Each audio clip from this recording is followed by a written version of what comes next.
The 7A state title game has seen two distinctly different journeys. The Grimsley Whirlies ride the shoulders of the top collegiate recruit in the nation, quarterback Faison Brandon. The defending 4A champs are undefeated, back for an encore before Brandon heads to Rocky Top. The Clayton Comets had to knock off top seed Cardinal Gibbons last week to send the Comets to their first title appearance since 1989. The NCHSAA state championships presented by Affordable Dentures and Implants. It is the undefeated Grimsley Whirlies taking on the Clayton Comets.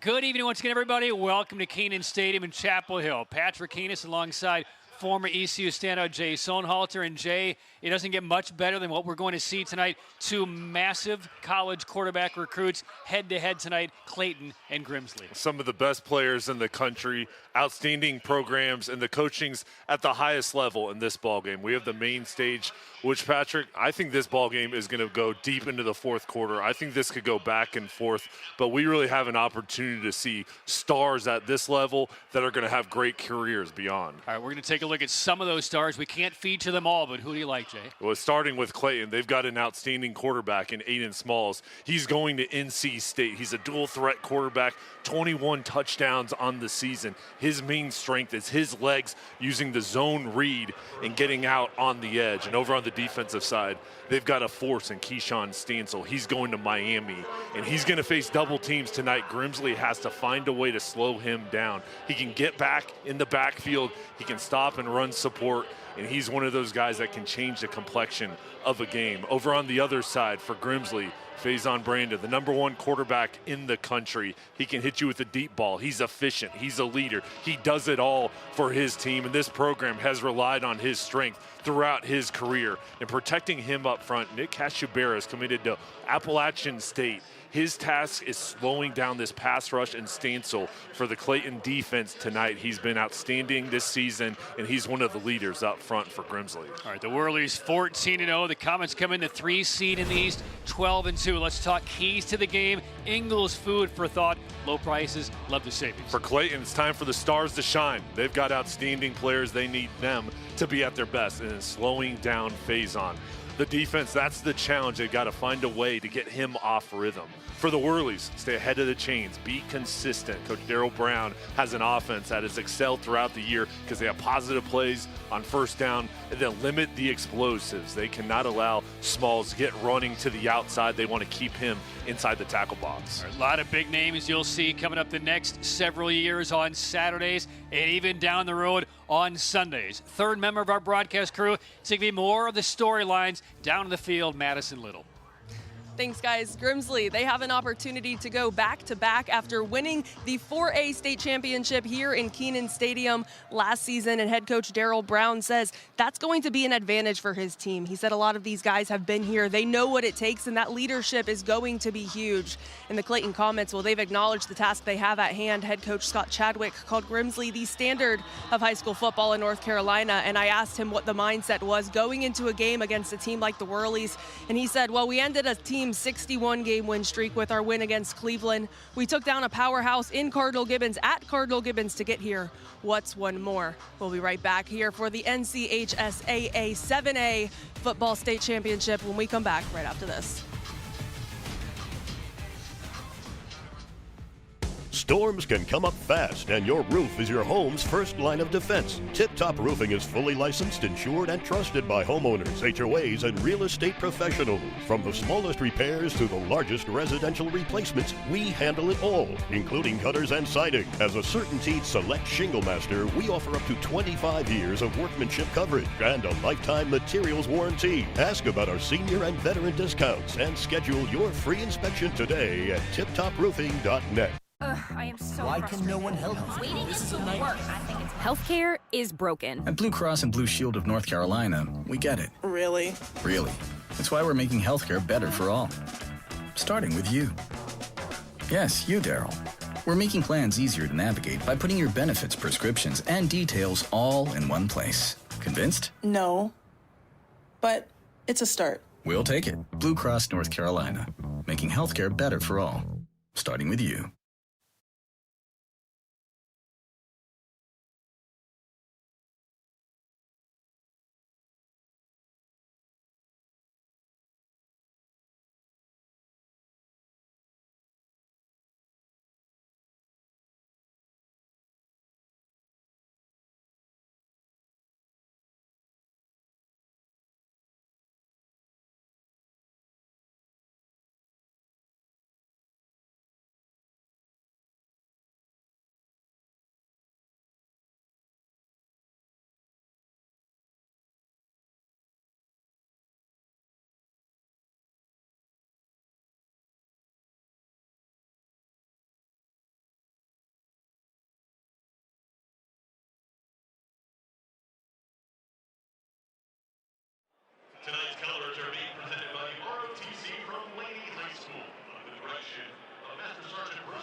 we're looking live inside Kenan Stadium in Chapel Hill, North Carolina. It is the 7A state championship. The Clayton Comets, they haven't been here since the late 80s, and the Grimsley Whirlies, who were the 4A champs just a year ago. Patrick Keenis, Jay Sonhalter, Madison Little is down in the field, and let's now go to midfield for our national anthem.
These fans have been waiting in mid-30 degree temperatures over the last couple of hours to get inside Kenan Stadium. And now the time is here. The Grimsley Whirlies and the Clayton Comets, two of the oldest high schools in the state of North Carolina. Grimsley, you can trace all the way back to 1899, and Clayton High School founded in 1901. And Jay, let's talk about the journey first off for the Clayton Comets. They ended Cleveland's 61-game regular season winning streak earlier. They knocked off the top seed Cardinal Gibbons last week on the road, and they're back for the first time in 36 years playing for a state title. Scott Chadwick has been fantastic coming into this Clayton program and building it up to the highest of levels. And they play in one of the best conferences in the state, in the Greater Neuse River. So they were challenged all season long, and they wanted that schedule that he built to propel them to a strong playoff run, and it's worked. And his team playing with a lot of confidence coming off of last week's regional final victory. And now for the Grimsley Whirlies, there's a look at Daryl Brown, his 10th year at Grimsley. They knocked off Rollsville last year 35-23 to win the 4A title, and now the NCHSAA has expanded to 8 different classifications. They play here in the next to the largest classification across the state. Faison Brannon signed his commitment letter to the Tennessee Volunteers a week ago. He'll be enrolling in a couple of weeks in Knoxville, going to play for the Volunteers. He has been a focal point of high school football in the state, on and off the field, for a lot of good reasons, and now he's playing his final high school game here. He has a bright future collegially and beyond, yes? Yes, one of the best quarterbacks this state's ever had, and he's coming back from injury earlier on in this season, and just a stellar career that he's had. And every opponent they faced has tried to slow him down, have tried to knock Grimsley off of that top spot. Another undefeated season to this point, and trying to repeat. That's such a challenge when everybody's got a target on you, and it hasn't slowed down the Whirlies at all. And Clayton, again, they had to get past Cardinal Gibbons, which has been a perennial state contender and champion. Grimsley, for the third time in 4 years, had to get past Weddington. They knocked him off last week 13-7. Third time in the last 4 years that they took down Weddington. The only year they didn't, Weddington won the state title. So we know about the high quality teams coming out of the West between Weddington and Grimsley. And there's a look at Faison Brannon, number 11, walking out to midfield for the coin toss. Let's talk now about, we already talked about the keys to the game, but how do you see this game materializing in the first 8 to 12 minutes? Well, I think it's going to be important for Clayton to get off to a good start. This is their first opportunity to play in this atmosphere here in recent history. And for Grimsley, they were here last year playing in the same stadium. And I think Clayton wants to gain some momentum. And as you see, the captain's out on the field right now. There's a lot of energy down on field level. We were there pregame, and great support here tonight from both fan bases making the trip here to Kenan Stadium. All right, let's try and listen in here on the coin toss ahead of the 7A title game.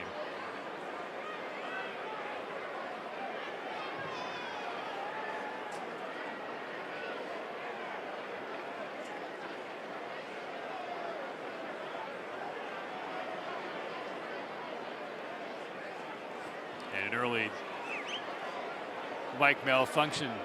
Dr. David King is our referee tonight in the white hat there.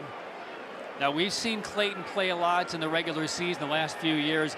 They've always had high-quality teams, but you mentioned such a rigorous conference, and getting through the East has not been easy. But when you're taking on Gibbons and you're taking on Cleveland and the other teams, especially here in the Raleigh market, you can have a really good team and get knocked out in the second round. And Scott Chadwick has prepared this team to play at the highest of levels, and a veteran coach that's had success everywhere he's been. And he's ready for the moment with this team that he's brought forth here to Chapel Hill. And you look at what he's been able to do. Grimsley will receive at the lateral back end of the field. Grimsley will receive the opening kickoff, and they will shake hands. And we will be ready for the final state championship game this year in this stadium. 4 more state championships tomorrow in Durham and out at Lenore Ride across the state. Big crowds. Clayton, after they knocked off Cardinal Gibbons last week, had a police escort back from Raleigh to Clayton to celebrate. And most of Clayton, North Carolina is here. 4,000 plus tickets have been sold, and we all know about the backing of the Whirlies program out of Greensboro, North Carolina, the top seed in the West. Just one tight contest in the playoffs, came to the regional final. They ran out to a 13-0 lead on Weddington, held on for a 13-7 win last week. Well, there's Faison Brandon. What makes him NFL caliber when we've seen a number of high-quality quarterbacks in the state? What separates him from all the rest we've seen the last 5 or 10 years? It's his ability to sit in the pocket and be comfortable throwing the football down the field and reading coverage. And when you see many quarterbacks at the college level, their strength is with their legs, or they're not comfortable throwing the ball, reading a defense. When you watch him, he looks like he's a surgeon throwing the ball. He looks like he's Tom Brady back there as far as picking apart coverages and throwing the ball and finding the open wide receiver. He's a leader. He does it all. He has all the size, the speed to get out of the pocket. But he's one of those guys that's a special talent. In Knoxville, Tennessee next year for the Volunteers, I think he's got an opportunity to start as a true freshman. All right, well, here we go. 7A state title game, the Original Grills kickoff. Elevate your grill game at Original Grills. Return by Grimsley and out across the 35-yard line. That's where the drive will begin. Hudson Cooper on the return. And here is the senior outgoing quarterback, the superstar for the Whirlies, Faison Brandon. He's only thrown for about 970 yards this year, but he missed a chunk of time with an injury. Just returned a couple of weeks ago. The consensus #1 quarterback in the country even last year, signed with the Volunteers officially last week. So Brandon out of the gun, first offensive play, and away we go. And a little missed handoff there, and now Brandon will have to improvise, and he gets back to the line of scrimmage. Perhaps a slick football, a little miscommunication, and the Clayton defense comes through on first down. Affordable dentures and implants, starting lineups. Here's the Grimsley offense, Jake. Yeah, the skill positions, Shoemake, Battle, Cato, Cooper, and Howerton, who's going to Rutgers. And up front, Milton, Sammons, Johnson, Miller, and Kashubara headed to Appalachian State. This is a roster filled with college players. Loss of a yard on the first play from scrimmage. Penalty marker is down. Darting to the right side, Michael Williams. And he gets stuffed down by this Clayton defense. Akadron Krumel up from his cornerback spot to take care of it as we get a penalty on the second play of the game. Clayton's defense already fired up. Keyshawn Stansel shot the gap. We'll see what the result is of this penalty, but good start from that defensive line. You highlighted number 8 in the pregame. Stancil right there, left side of your screen. What separates him? Watch him tonight. His first step quickness, as this is going to go against the Whirlies. Illegal formation on the offense. It will go against Grimsley, but it will be declined. It will be third down. Let's get to the defensive starters for Clayton, presented by Affordable Dentures and Implants. Ham, Williams, Blackwell, and Stancil have all been solid up front. Schmidt, Bucklad, Crummel, Burt, Lovelace, Davis, Walker, and Smith. That back 7 is very athletic group, and they do a really nice job of creating turnovers against their opponents. Crummel, number 13, he is a lockdown corner, almost never targeted because he's that good. 3rd and 11 for the Whirlies, first possession of the game. Now we'll get an idea about Brandon's arm. He rolls left, there's some pressure, tries to escape, still backpedaling, down he goes! Combo sack, Blackwell and Stancil. And the Clayton Comets defense makes an early 90-second statement in the 7A title game. Watch Keyshawn Stancil, number 8, just winning up front, getting in the backfield. And that allows Williams to come over and make the play. The defensive line off to an excellent start for the Comets, winning up front. So a 3 and out. Stancil spotlighted with good cause. Bouncing snap gets through to the punter, and it's sent away, but it's a weak punt, but does take a whirly bounce into Clayton territory. Rolls down to the 45, but the Clayton sideline is already on fire, Jay. Love what they saw the first couple of minutes from their defense. Well, the Whirlies spend so much time on their special teams unit, one of the best in the state as far as that third phase of the game. And right now it's going to set up good field position for Aiden Smalls in this offense coming out on the field for their first drive. Smalls in the regional final accounted for all 5 Clayton touchdowns, 4 on the ground. He ran for 183 yards, threw for 178 and 1 score. He's heading to NC State next year. And a first down run out to midfield. Noah Smith on the carry. Let's get to the offensive starters for Clayton, presented by Affordable Dentures and Implants. You have Smalls and Smith in the backfield in the running game. They've been good all year long. Ferguson, Campbell, Ruffin, Fiore, wide receivers and tight ends, and Robinson, Lopez, Mendoza, Barth, Flores, and Kapazi up front. The challenge for them will be, can they have a consistent running game and have that balance here tonight? Top target for Aiden Smalls has been Parker Ferguson, number 17. Second down, this is Smalls, quick sprint left side, gets close to the marker into Whirlies territory. And now the defense for the Whirlies. Rogers, one of the best juniors in the state, along with Crawford, Wardlaw, Bostic, Searles, Milner, and Barnes. Really physical front 7. Carter, Harris, Dupree, Jan, and Davis on that back end. They've got to come up and run support to slow down this running game tonight. Affordable Dentures and Implants. Use your 2025 dental benefits now to get the smile you deserve. AffordableDentures.com for the practice near you. It is a first down, now a toss, and it's complete by Aiden Smalls toward the right sideline. TJ Campbell, with 26 catches in the regular season, hauls in the first one from Smalls. This is one of the strengths of Smalls' game, is those broken plays and creating something. They're getting out of the pocket and keeping his eyes up to find TJ Campbell on the outside. Gain of 6. Now some personnel issues for Clayton. There's a look at Campbell. A lot of experience in the wideout crew for the Clayton Comets. 2nd and 3. Smalls sprinting ahead. First down and more. Down to the 25. Boy, he is big, he is strong, and tough to bring down. Yeah, he runs so physical. Outside of the tackles here, zone read, and just holds on to the lap of the ball, pulls it back inside as Grimsley brings pressure from the other side. Their defensive coordinator, Joe Rigsby, trying to load the box to slow down the run game, and the Comets run to the opposite side to get away from that pressure. Tip Top Roofing first down. Tip Top Roofing, faith, family, football, roofing. First down, Comets marching at the 27-yard line. Noah Smith juking a bit off the left side, and he'll get to about the 25, pick up a 2. I think the #1 focus area for the Whirlies on defense is slowing down the zone read. That's one of the bread and butter plays for this Clayton offense, with Smalls and Noah Smith excelling in that area. There's Darryl Brown on the sideline. This defensive group has been stellar all year.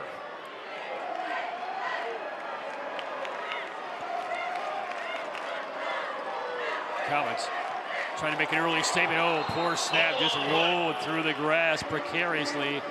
Clayton Smalls dives on it. Either slipped out of the hand of the center. No, he kind of did. It's right off the fingertips. Break for the Comets. 35 degrees as we get going. There's no wind, but slick footballs as we've seen here the last couple of days. 3rd and long, and this offensive line has to expect pressure coming up front, only showing 4 rushers. They rush 3. Smalls dancing around, throws on the run, flag down. The pass incomplete at the 10-yard line. Once again looking for Campbell, but a penalty marker came at that area where the pass was coming. We'll see if this is maybe a defensive hold. Dr. King, our referee for the 7A title game.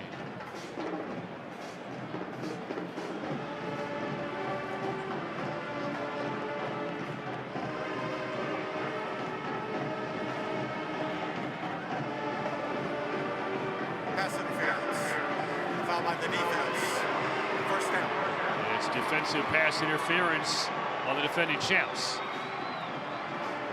Marking football down to the 14-yard line, so a fresh set of downs, and the Comets are inside the red zone. Here as Smalls goes to the outside.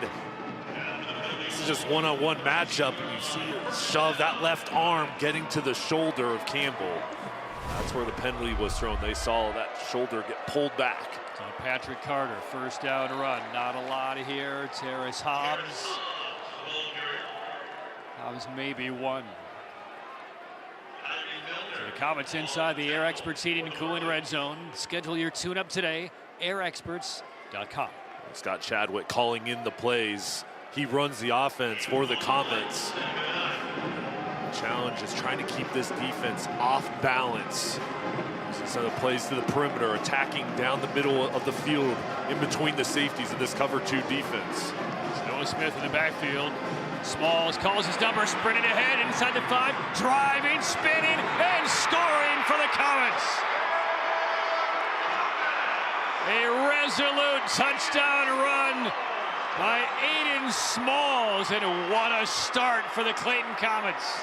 There's a certain intensity that he brings to a ball game. Watch him here. He gets hit and he's refusing to go down, just bringing the defender with him, driving his feet, and this is an excellent start for Clayton. First drive, they get a touchdown, and they really do the job on the ground up front with their offensive line leading the way. 13-yard touchdown run by Smalls. 25th for Smalls on the ground this year. Extra point pounded through. And an absolutely sterling beginning to this 7A title game for the Clayton Comets. They force a 3-and-out from the defending champs, take a short field, and power it home for a touchdown lead. At Wells Fargo, we believe that doing can make a difference. That's why we've donated over $2 billion to strengthen local communities over the last 5 years.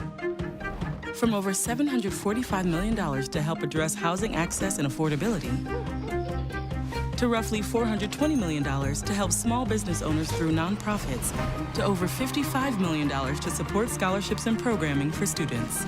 Because doing gets it done.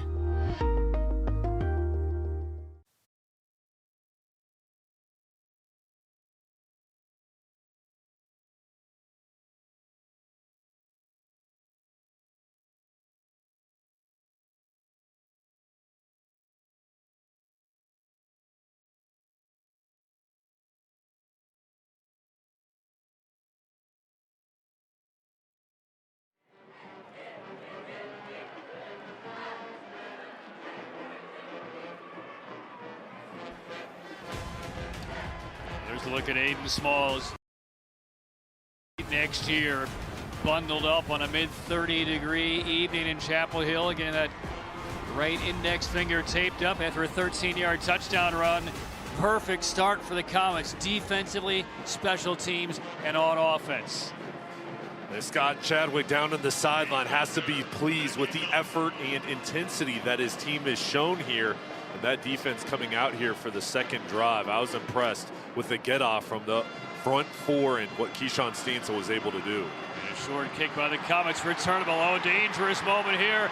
Cayenne battle for the Whirlies, takes it into Clayton territory and lets him know about it. Kind of playing angles and pooch kicks, but it did not pay dividends. Battle looked inside and followed the blockers wide, and a big return sprung for the Whirlies. And setting up his offense with really good field position here on the second drive, and one of the senior leaders of this team. Battle does it on special teams and also out wide for his offense. He's the top target, 45 receptions this year. This drive begins in Clayton territory at the 45-yard line. Brandon, hard slant across the middle, connects with Caden Cato, and Cato pushing his way down, forging to the 20. 25, quick and easy, fluid yards for the Whirlies. Cato is so slick here on this route. It was a slant. He looks towards the outside, comes back inside, and it makes a man miss for a big gain. One play right into the Clayton red zone, presented by Air Experts Heating and Cooling. Schedule your tune-up today, airexperts.com. Micah Williams ran for over 500 yards. He will get the call on first down, being pulled back by the Comets. They will give him forward progress for a couple of yards.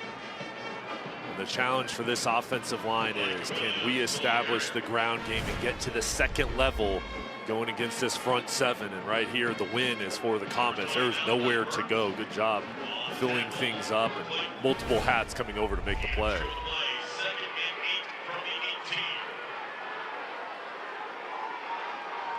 Faison Brandon surveys the defense. 4 down linemen for the Comets. Brandon fakes a pitch. Flag is down, throws off his back foot, looking for DJ Howerton. Incomplete inside the 5. But an early flag came in as that play was developing for Brandon.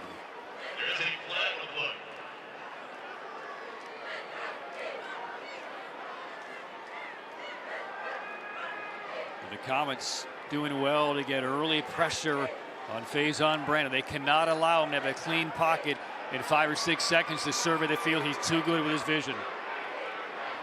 And this will go against Grimsley. Foul by the offense. Replay, second down. Second early penalty against Grimsley. You can't let him be comfortable, because he will hurt you, and try to get him out of the pocket, off his spot. Second and long coming up, but him and Howerton have a connection. This talented tight end who he's looking for on the last play. So back at the 23-yard line. Second and 13 for the Whirlies. Brandon fakes, looks right, lofts it to the end zone, and unable to make the over-the-shoulder catch is Hudson Cooper. Boy, that's a tight ball that Brandon throws. Just missed his target by about a yard. And with his arm strength and his accuracy, he can make these difficult throws, and the coverage is there. He's looking to go over the top. Ball just sails a little bit too far as the Comets were covering up Cooper underneath. Now the 3rd down from the 23-yard line. Need to reach the 10 for the Whirlies, and we're going to get a timeout call. So the Clayton Comets ahead of a big defensive play on 3rd and 13. Call timeout. Comets with the early strike, up 7-0 on the defending champs.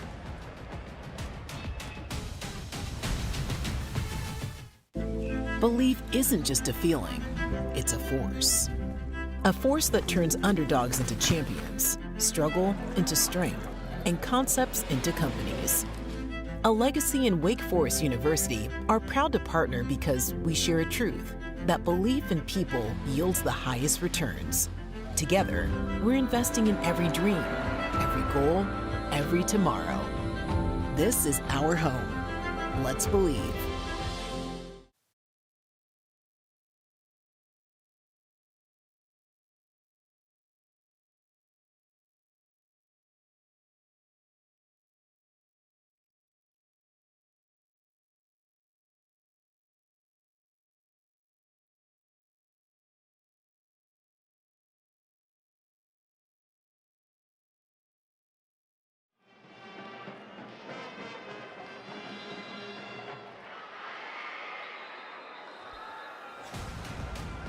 to Chapel Hill.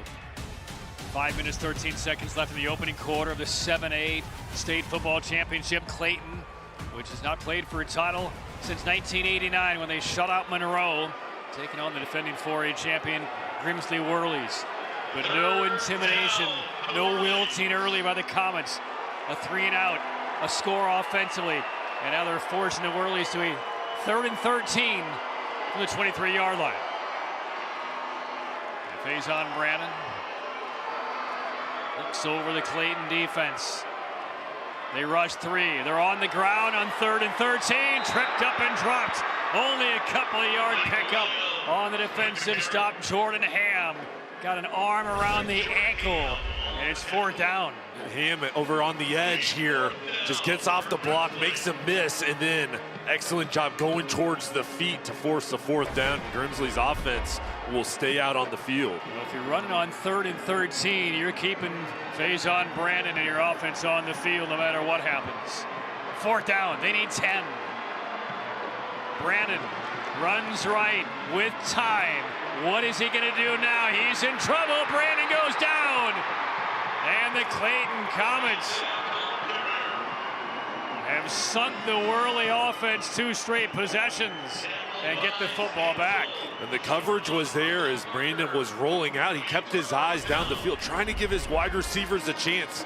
Here as he's flowing over, nothing is there, and then decides, I've got to take off and try to create, and then the speed of Keyshawn Stansel from the backside is too much. This defense is playing fast, Patrick, and they are running in packs. But again, when you're talking about Faison Brandon, we're nitpicking here, but he's a better quarterback in the pocket looking downfield, not like that kind of dual threat quarterback that we see a lot of now across high school football and college football for that matter.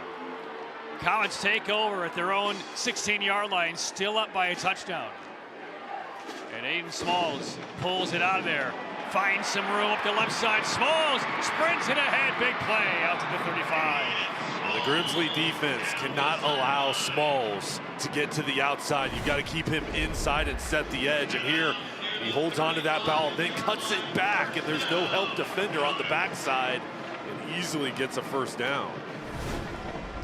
I mean, we're seeing the contrast in quarterback styles on just those last 2 plays, right? It's a different style. Both are successful, but with Smalls, it's more on the ground, mixing things up with his legs, and with Brandon, it's more in the pocket, using his arm to attack you down the field. At the 35 option, pitch to the right side, and Noah Smith will pick up about 4.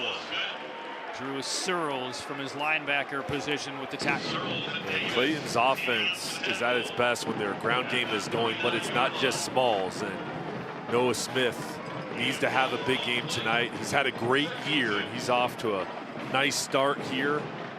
3 carries, 15 yards. And we haven't even whispered the name Parker Ferguson yet.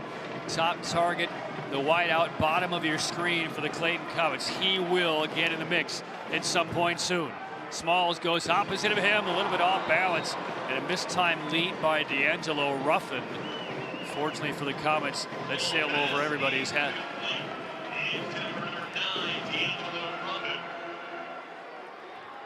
Third down for the Comets. Twice beaten in the regular season and once in league play. They got a 1st-round bye as the 3 seed in the East. Shut out New Hanover, beat D.H. Conley, took down Southeast Raleigh, and then the top seed Gibbons on the road last week, 35-32. Took a last-minute drive.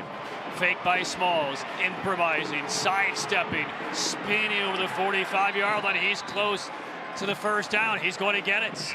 Wow. How about that effort by Aiden Smalls? This play was stopped from the Whirlies defense. There was nowhere for Smalls. Here on the backside, they closed it off. He turns over to the right and says, okay, I can find Delane. He was still short in just a couple moves outside, back inside. He fought enough to move the chains. There is just absolute determination right now by this Comets team, top to bottom. When the play breaks down, that's when he's at his best, as Scott Chadwick looks on, and this offense has a rhythm to it, picking up another 1st down. Out beyond the 45-yard line. Smalls, straightaway handoff. Noah Smith out to midfield. With Clayton running the football, the Whirlies defense has to be prepared for the play action pass. They're running it, zone read, side to side, north and south, but they haven't attacked the safeties. They haven't taken a big shot down the field yet. You've got to make sure you stay disciplined on the back end. And their top 2 receivers have game-changing speed with Ferguson and Ruffin. But so far, Smalls has only attempted 2 passes. Smalls diving ahead and still driving forward. Andrew Rogers, number 12, the defensive end, just could not stiffen up and drive Aiden Smalls back. He still picks up another couple yards when it looks like he's wrapped up and done. With Smalls, he's a quarterback, but he has running back skills and toughness, wide receiver speed. He's a versatile player that's got a bright future at NC State. 3rd and short for the Comets. 2 minutes left, opening quarter. Clayton already up 7-0. Noah Smith tries the left. Doesn't get much, but he might get there for the first down. It's close. Sear Crawford, the nose guard, making the tackle for the Whirlies. And no signal yet.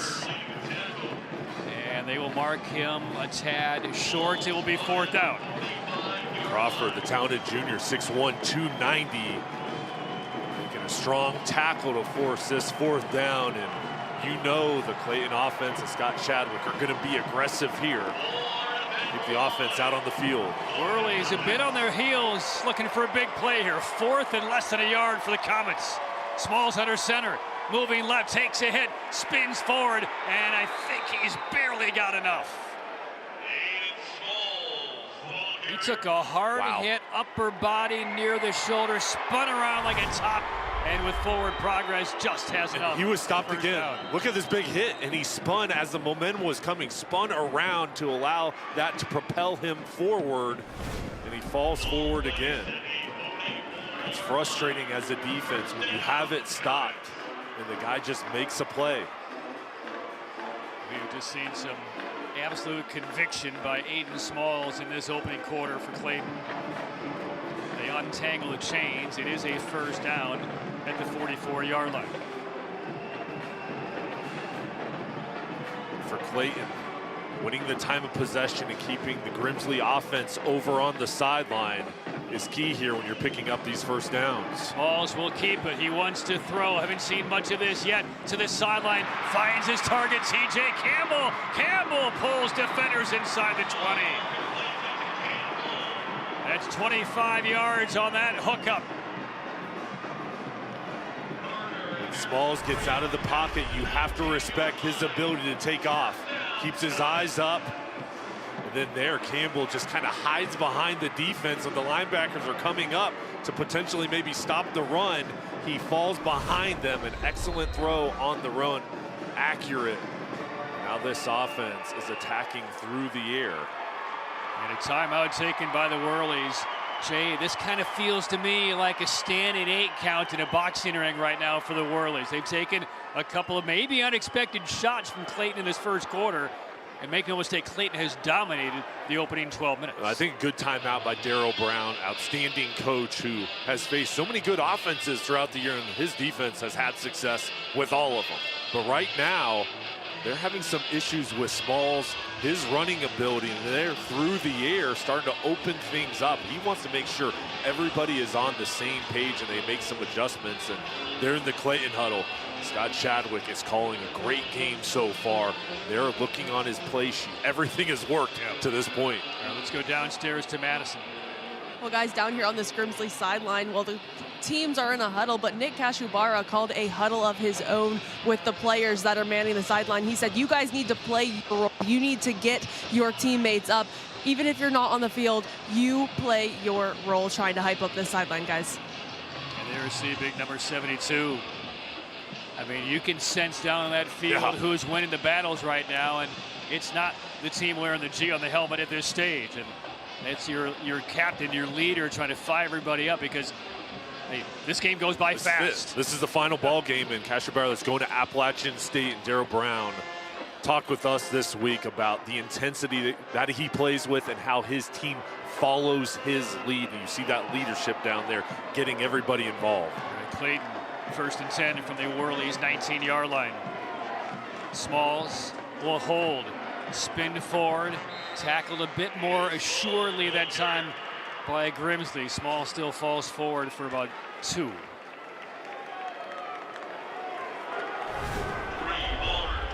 And again, when you see Clayton on tape, it's hard to simulate just how strong Aiden Smalls is. So it's maybe not necessarily a tackling issue, but they now, I think, have gained a lot of respect for just how strong and difficult it is to get him down. And he is tough. He'll get over 20 carries in this ball game, and he gets stronger as the game wears on. Full head of speed. Noah Smith gets cut down behind the line of scrimmage. Big tackle for the loss. Guy Van for Grimsley. Guy Van shoots in the backfield. Good job winning with the inside leverage to make a big play and get the tackle for loss. And that will draw us to the end of the opening quarter. There is intensity dripping from all corners of Kenan Stadium. 7A title game, 1 quarter in the books. Clayton leads the defending champs 7-0.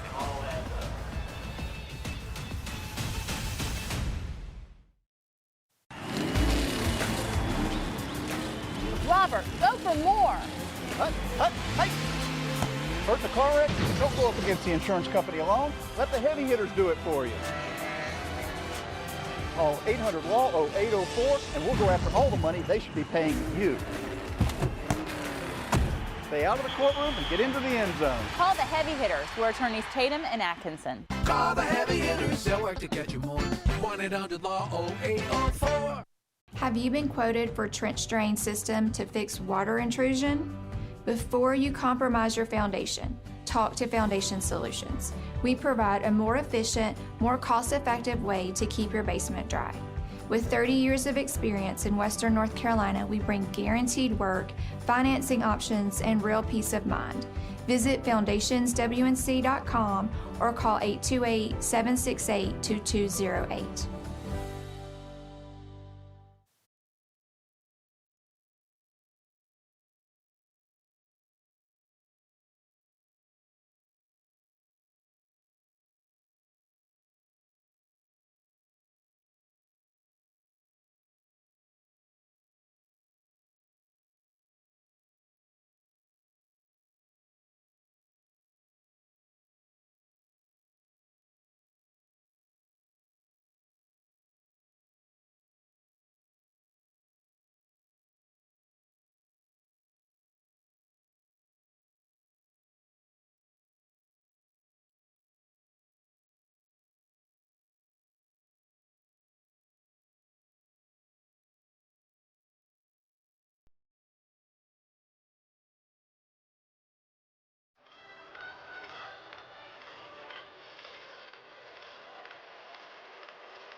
Second quarter about to begin from Kenan Stadium. Clayton up a touchdown on the defending champion Grimsley Whirlies.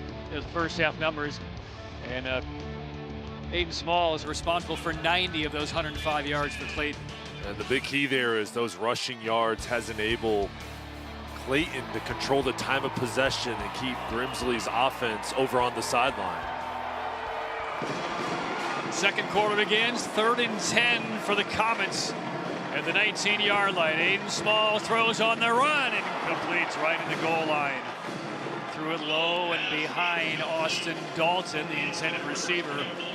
4th down and a decision for Scott Chadwick. Nate Lunger is their field goal kicker, but he missed 6 of his 9 attempts this year, and they're going to keep him on the sideline.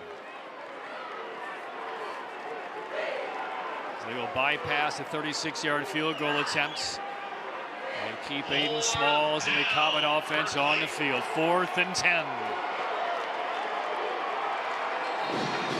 Let's see if there's any kind of pressure brought by the Whirlies. And we get another timeout. This one taken by the Clayton Comets. We'll keep it here. 1 play into the second quarter, so a big discussion on the sideline for the Comets. A reminder coming up, the Affordable Dentures Player of the Game later on tonight. The 4th quarter, we will select that. Use your 2025 dental benefits now to get the smile you deserve. Visit affordabledentures.com for the practice near you. Greetings to everybody watching across the states on all of our linear channels. We had a huge audience last night on social media and streaming. So whether you're in your man cave in Raleigh or watching out west in the state or anywhere, we thank you for being with us tonight. We don't sound like we're cold, but it's freezing in our booth. Wide open windows. It's 35 degrees in the field. It's about 42 in our booth. Jay, you're dressed up like an Eskimo. There we go. Much better prepared tonight than we were last night. And I don't often bring out my electric coat, but my electric coat is on underneath. This jacket's warm. All right, 4th down and 10 for the Comets. They've looked so strong in the first 12 minutes of this game. Do you like the idea of going for keeping the offense on the field here? Be aggressive. And right now your offense is playing well. And give them an opportunity. The ball's inside the 20-yard line. You're going to spread things out here and give Aiden Smalls the run-pass option. I would roll him out, try to attack through the air. If it's not there, see if he can pick it up with his legs. He has yet to look Parker Ferguson's way. Is that time now? They need to reach the 9-yard line. Whirlies bring 4. Smalls pump fake. Now release is too high. Incomplete. And the Whirlies get the stop.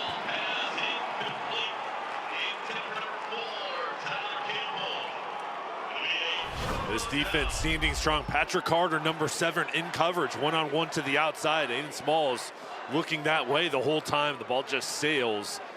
This Whirlies defense bending but not breaking.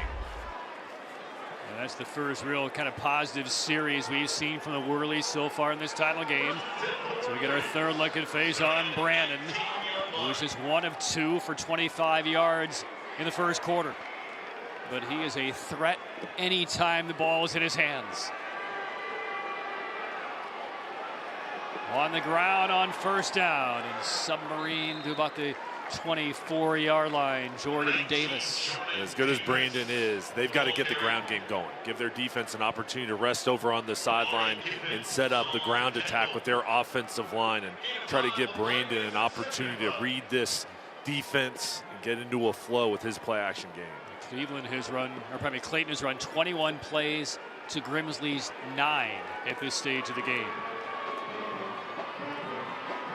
2nd and 5, tons of time for Brandon.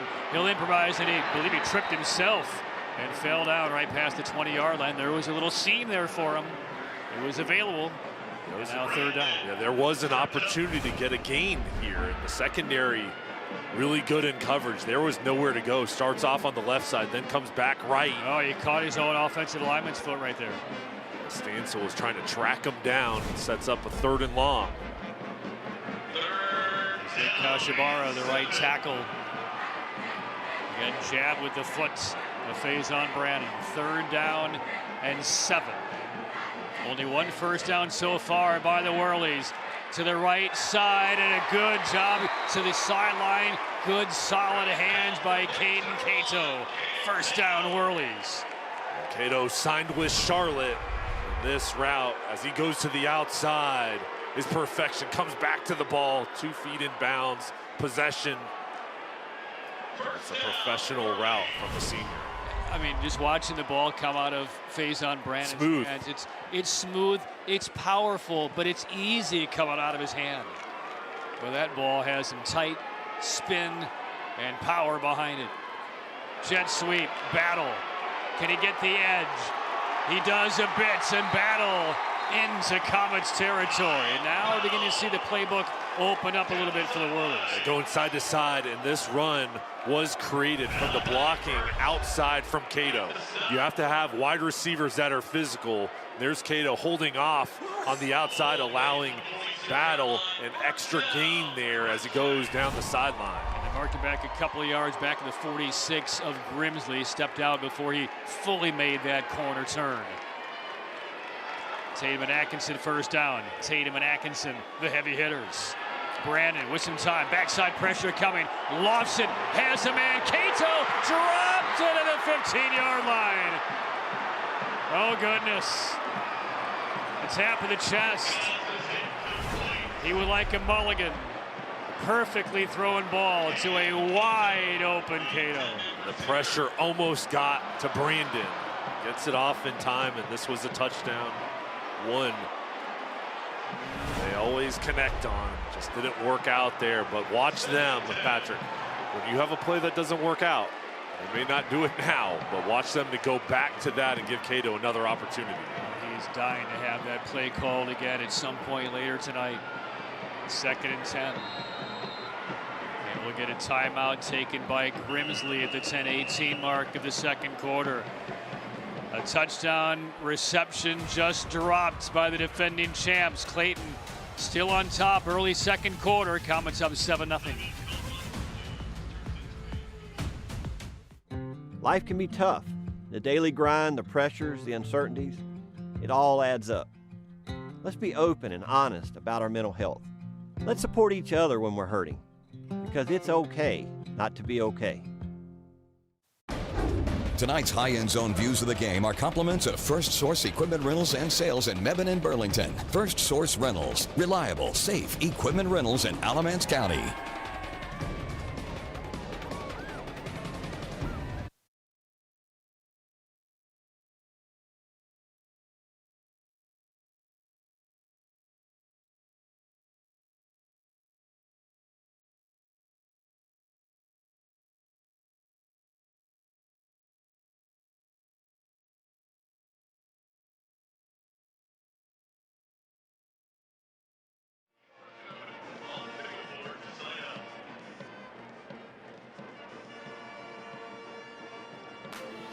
Hey folks, stay tuned. Foundation Solutions halftime report coming up in about 10 minutes of game time. Specialist sit-down interview with Q Tucker, commissioner for the NCHSAA. First half highlights and more. It's all coming up on the Foundation Solutions halftime report. Out of the timeout, Whirlies facing a 2nd and 10 at their own 46-yard line after a sure touchdown pass was just dropped by Cato. Brandon in trouble, spins away, doesn't get loose. And he's dropped for a loss of a yard. The pursuit has been there all game long by Clayton. That's Jordan Ham. But he and Stansel have caused all kinds of havoc in the backfield. And Bennett Jones, the defensive coordinator for Clayton, changing up the looks. Stansel is playing middle linebacker there, coming on the A-gap blitz. And they got pressure from Jordan Ham on the edge as well. So things collapse quickly on Brandon. And now Stansel's on that defensive tackle area. And we get another timeout. This one taken by Clayton. This is really interesting as far as like the chess match of this game. We're not seeing timeouts ahead of major moments. We're seeing kind of strategic timeouts ahead of key plays. When I think both coaching staffs know how important these singular plays are when timeouts are being called and making sure their teams are set and everybody's on the same page as far as their game plan. 7-0 Clayton. A reminder at the end of the game, Jay and I will showcase the Legacy Federal Credit Union play of the game. Legacy and Wake Forest, we believe. 7-0 Comets. Aiden Small's 13-yard touchdown run midway through the opening quarter. The only scoring play we've seen so far. Clayton got deep into Grimsley territory a second time, could not cash in. And Grimsley now, it's been kind of a stop and start for their offense. They're not in fifth gear by any stretch yet. They did have a touchdown pass that was dropped a couple of plays ago. Still trying to find their traction and their rhythm offensively. They need somebody to step up. They need that spark play, something to gain momentum. And they just haven't had any consistency yet. And a big reason why is because Clayton has dominated the ball, running the football, keeping the chains moving. They just haven't had opportunities. And also the pressure of the front four. I guess front seven, if you want to include Stansel as a linebacker on occasion. We just saw a couple of plays ago. They are flummoxing the top college quarterback prospect in high school football. Face on Brandon. Third down, a long 10 to the sideline. Excellent throw, reception made. Jordan Davis takes it inside the 45-yard line, and that second effort is going to get him a first down.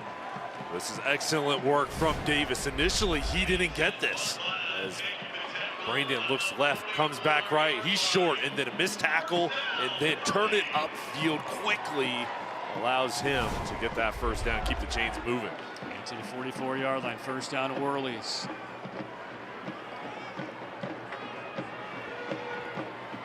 In motion, there goes Davis. Straight up the middle, big run, and the ball though comes loose near the 20-yard line out of Brandon's hands. Recovered though by Grimsley's Kyan Battle. Tries on Brandon, huge run, big burst right up the middle. And then the ball knocked out of his hand from the backside right there. That's the Kedron Krumel, number 13, knocked it loose, but right into the fortunate hands of Battle. Krumel coming through here, hustling from the backside, knocks it out. And then Battle, good job being aware, jumping on that ball to regain possession. Saw how wide that football was being held by Brandon. He was more focused on the pressure to his left. Couldn't feel the pressure coming from the backside. And a nice tough run by Micah Williams inside the 10-yard line. And that will move the chains. First and goal for Grimsley. Nice work from Williams, just prodding here, reading the defense, going up the middle, then bouncing it to the outside, seeing the gap on that right side and finishing the run. First and goal, back into the hands of Williams. And he'll take it down to the 6. For Grimsley here, they're relying on their offensive line that's starting to get a push up front. Earlier on, give the side to Clayton winning that battle, but right now the trenches, watch that offensive line getting up to that next level, getting their double team blocks up to the linebackers. Second and goal, they mark it back to the 7. 4 receiver formation, 3 to the left. They isolate. Brandon will keep, and he goes down right around the line of scrimmage. Boy, he's not getting much time to set up and evaluate. Stansel got in there quickly again. He's going to Miami. And watch number 8 here, fighting one-on-one block, shoves him to the inside, and then collapses down on Brandon. Third and goal. Yards tough to come by right now for the Whirlies.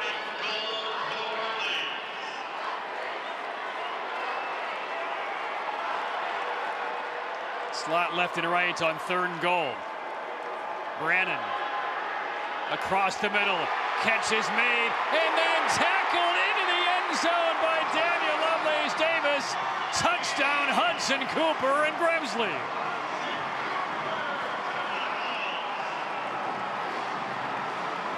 This is extra effort from Hudson Cooper. This is a slant route, gets inside of the defender, and then as he's being tackled, keeps his balance and lunges into the end zone. And a strong response from the Whirlies.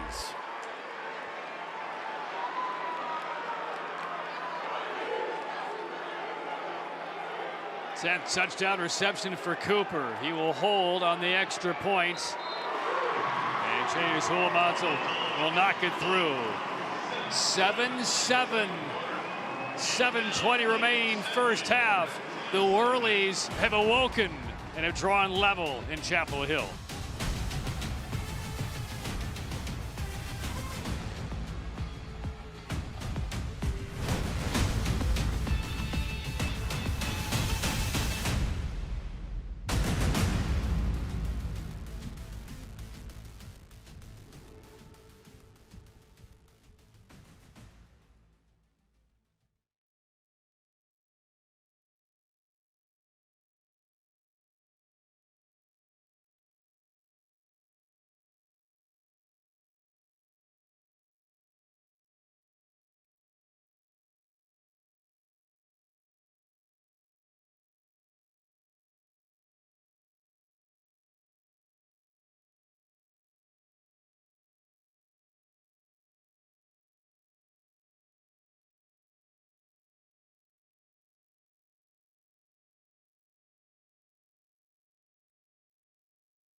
defending champs have tied the Clayton Comets. Touchdown pass from Faison Brannon to Cooper from 7 yards out. 7-7. Young Grimsley fans, the next generation of Grimsley Whirlies in attendance. We're ready now for the Original Grills kickoff. Elevate your grill game at Original Grills.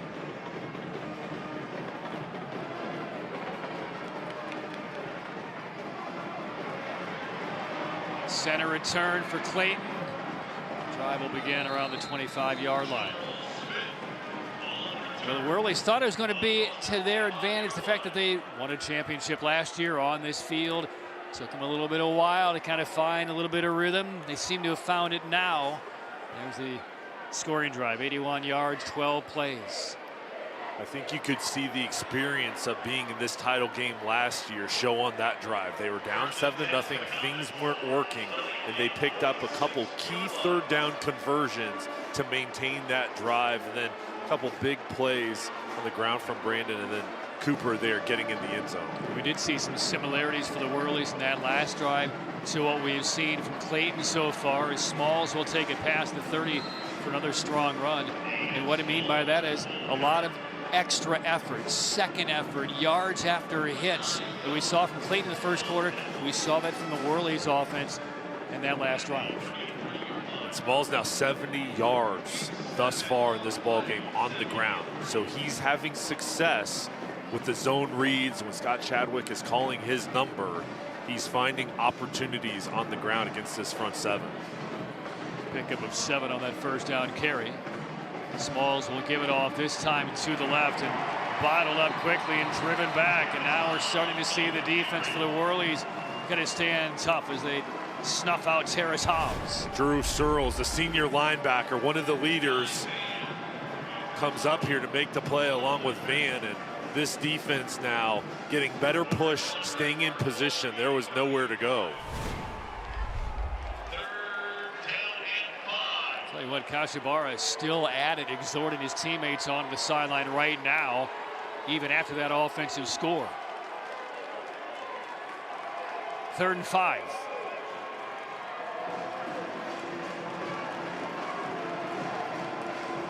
Smalls hands it off the last second. More, that almost came out. That almost came out, and Kyrie Milner blew up that play like dynamite. And the Comets, a 3-and-out, will punt it away.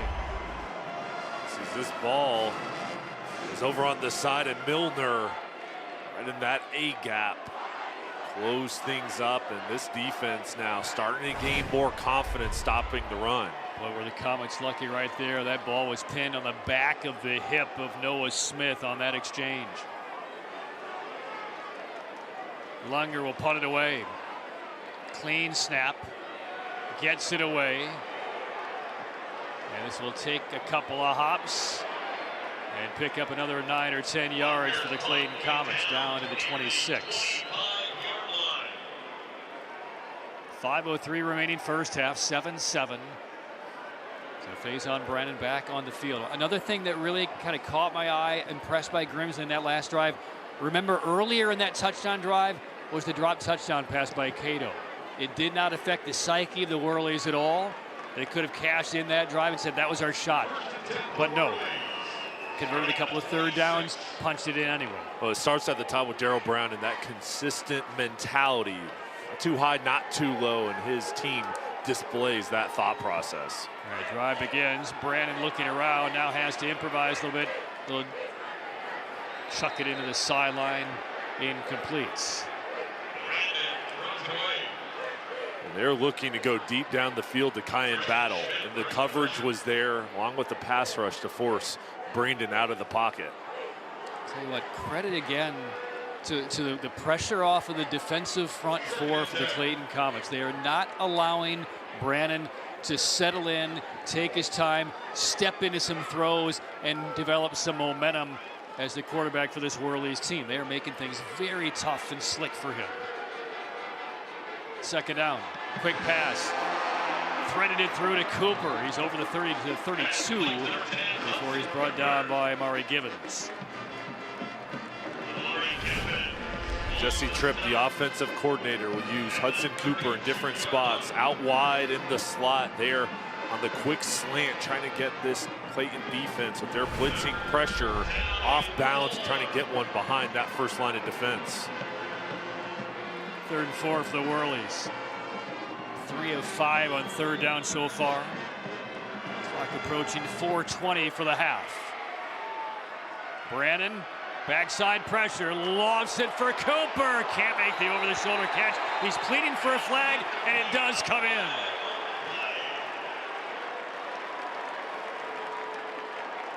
And this will go against the Comets.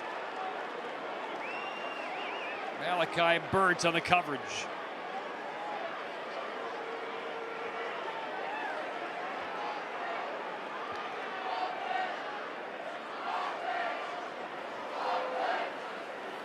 Pass interference. Foul by the defense. First down. And the eye roll by Scott Chadwick. As Brandon's looking to highlight Cooper, and there you just see that right arm pulling on the shoulder, and good call as the flag comes in. This is the football close to midfield. First down for the Whirlies. Here's Cooper on the jet sweep, running left, cuts it up in the hash, and is finally dragged down around the 42-yard line. Excellent extra effort by Hudson Cooper. That will be another first down, a pickup of 11.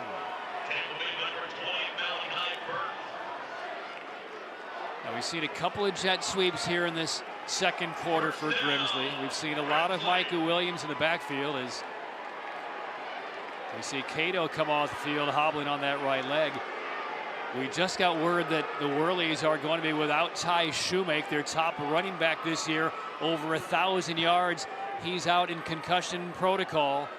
And so that's why we're seeing Micah Williams a lot more and some more jet sweeps tonight in Shoemake's absence. And we get another timeout. This one taken by the Grimsley Whirlies.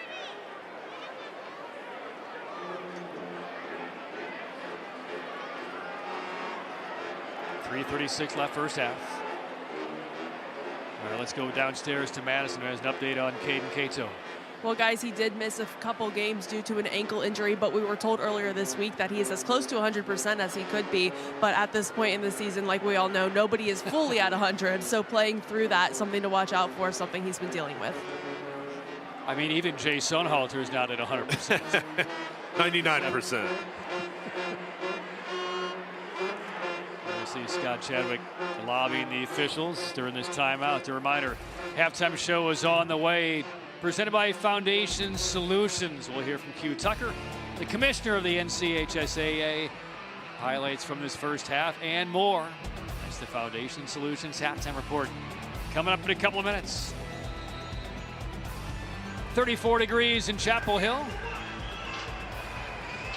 Saw Chadwick really going hard at the officials during that timeout. What do you think the conversation was? I think he was discussing that last call, disagreed with the penalty. And right now, with his defense out on the field, 7-7 ball game, he needs pressure from this front seven. This running game starting to get going for Grimsley. From the timeout, the Comets defense will face 1st and 10 for the Whirlies in Clayton territory. Comets dominated the first quarter. Now we're seeing the script flipped here in quarter number 2.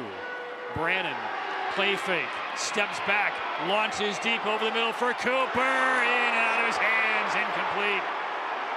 Lovelace Davis on the coverage, no flag this time, although Cooper continues to lobby. Fantastic work from Lovelace Davis. As the pressure does come, Brandon just having trust as he gets hit. Those two just going for the ball.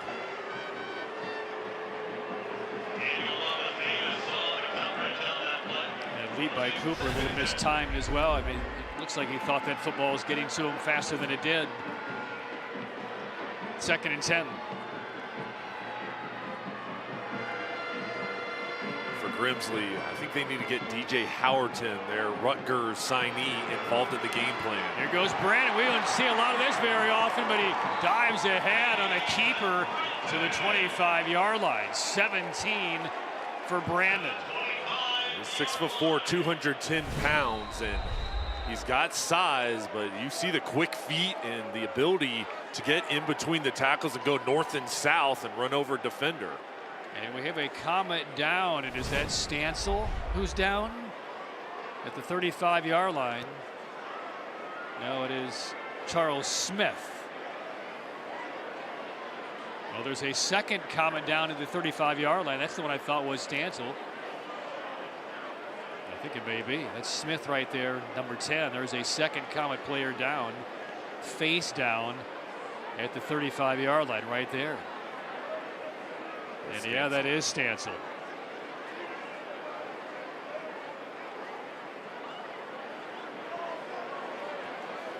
Scott Chadwick holding his breath.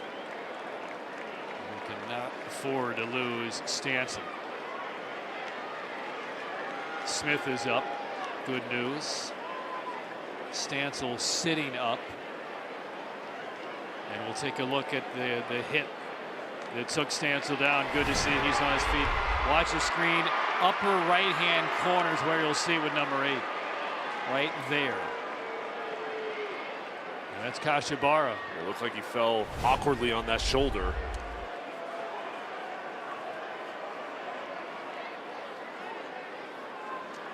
So Stansel takes the helmet off momentarily to the sideline. He will be out at least one play. Wincing a bit. And if I'm Grimsley, the top pass rushers out of the ball game, I'm going deep right now. Double moves, I'm going towards the end zone and seeing if you can get something going through the air. And here is Brandon. He will hand it off. This is Davis. Davis, just before he started running downhill, tripped up. Shaheem Stevenson saved the big play around that left corner. Nice job pulling. There's Howerton, number 9, with the key block on the edge. As well as Hosea Barnes, wide receiver spot, clearing the path. Gain of about 8. And inside the red zone again. 7-7, 2:40 to go first half. Defending champion Grimsley and the Clayton Comets. Here comes Brandon, hard angle to the right side, dragged down near the 5-yard line. We talked about his ability to throw the football, an NFL pocket pass prototype. I didn't expect to see as much kind of quarterback draws as we're seeing from Brandon tonight. We've seen it 3 or 4 times now very effectively. Well, this is a dimension that he can bring in. He can get to the outside and win with his speed. And right now, I think for Grimsley and Brandon, there's balance, running and throwing. They're starting to play more in rhythm, and I think the goal here is score a touchdown, but leave as little time left as possible on the clock for Clayton to get a drive. First and goal. Brandon looking to do it again, but take it down for a loss this time. And that's Jordan Ham off of that defensive line for the Comets. Cedric Sanders in the ball game, along with him getting pressure up the middle. Penalty marker on the play.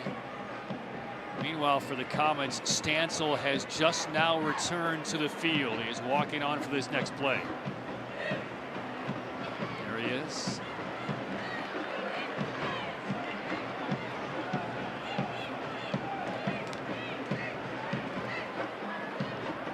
And here's the call.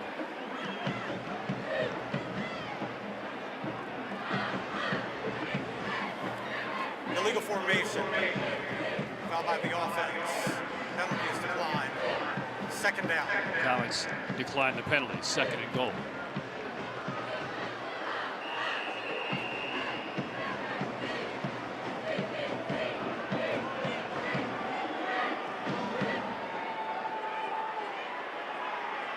Back at the 10-yard line.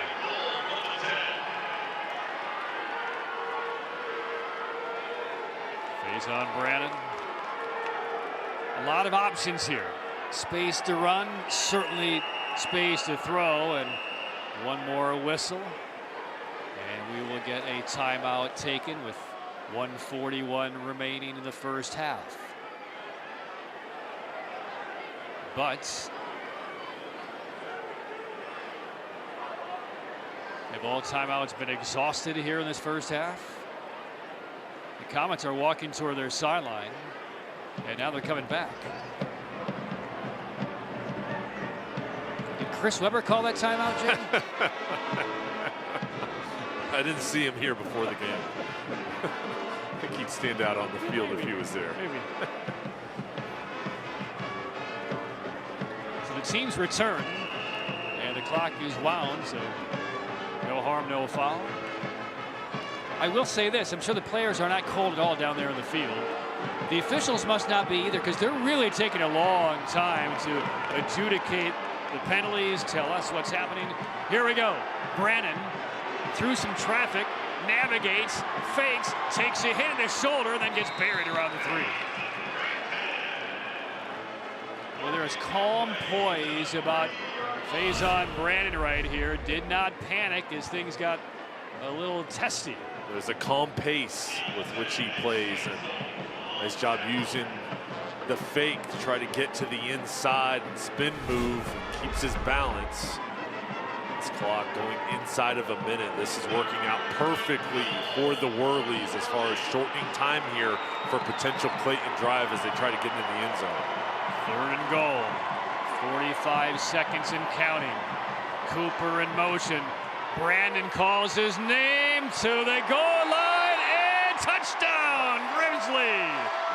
Faison Brannon probing and just getting enough from 3 yards out, and the defending champs have their first lead of this 7A title game. This offense coming on strong here in the second quarter. They didn't have the ball much in the first quarter, and now this offensive line starting to gain confidence, and they've really incorporated Brandon's running ability into the game plan here, and it's paying off. The zone reads, the quarterback designed runs, and he's finding ways to be successful. They're fighting through the defense, dragging guys into the end zone.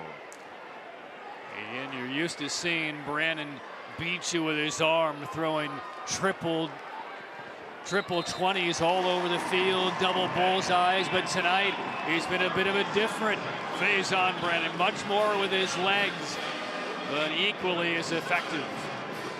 And meanwhile, the Comets are left only 37 seconds left and no timeouts in the second quarter. This has been a really good first half. First quarter going to Clayton, this second quarter going to Grimsley. Scott Chadwick is going to try to get a drive here with 37 seconds left, but he needs a good return from his special teams unit. And he is hot on that sideline, Scott Chadwick. Whatever the explanation Chadwick just got from that official on the sideline, his ire was directed at some other official on the field. Well, they're giving him a little bit of latitude here, and there is the referee, Dr. King.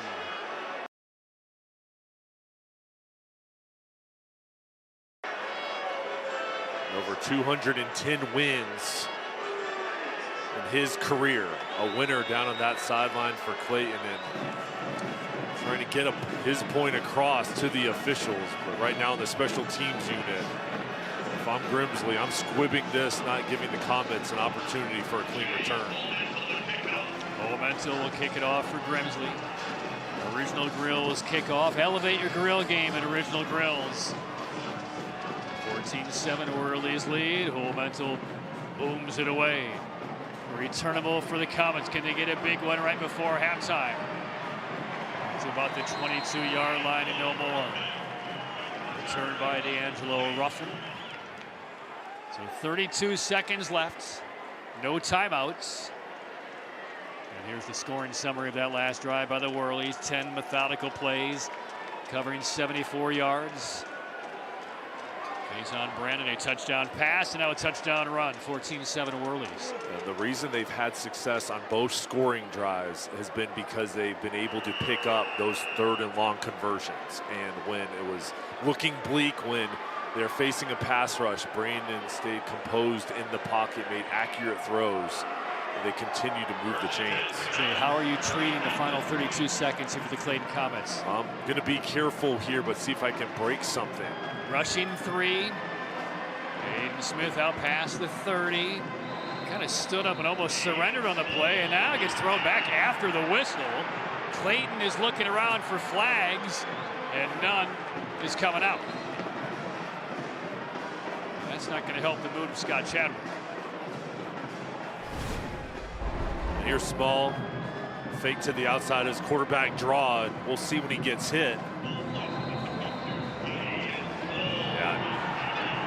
Well after the whistle. Well after the whistle. Surprised there was not a flag. Clock at 17 seconds.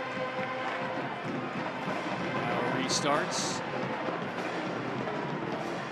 Aiden Small says he's going to take a shot here. Flag comes in here. That'll stop the clock with 7 seconds. A lot of pointing downfield by the Comets offensive lineman.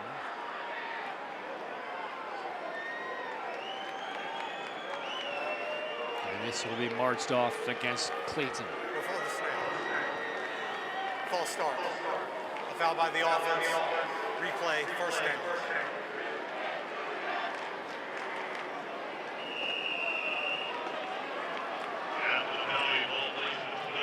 And the ball spotted. Clock is winding down, and the clock hits 000. And we are at halftime of this 7A state title game.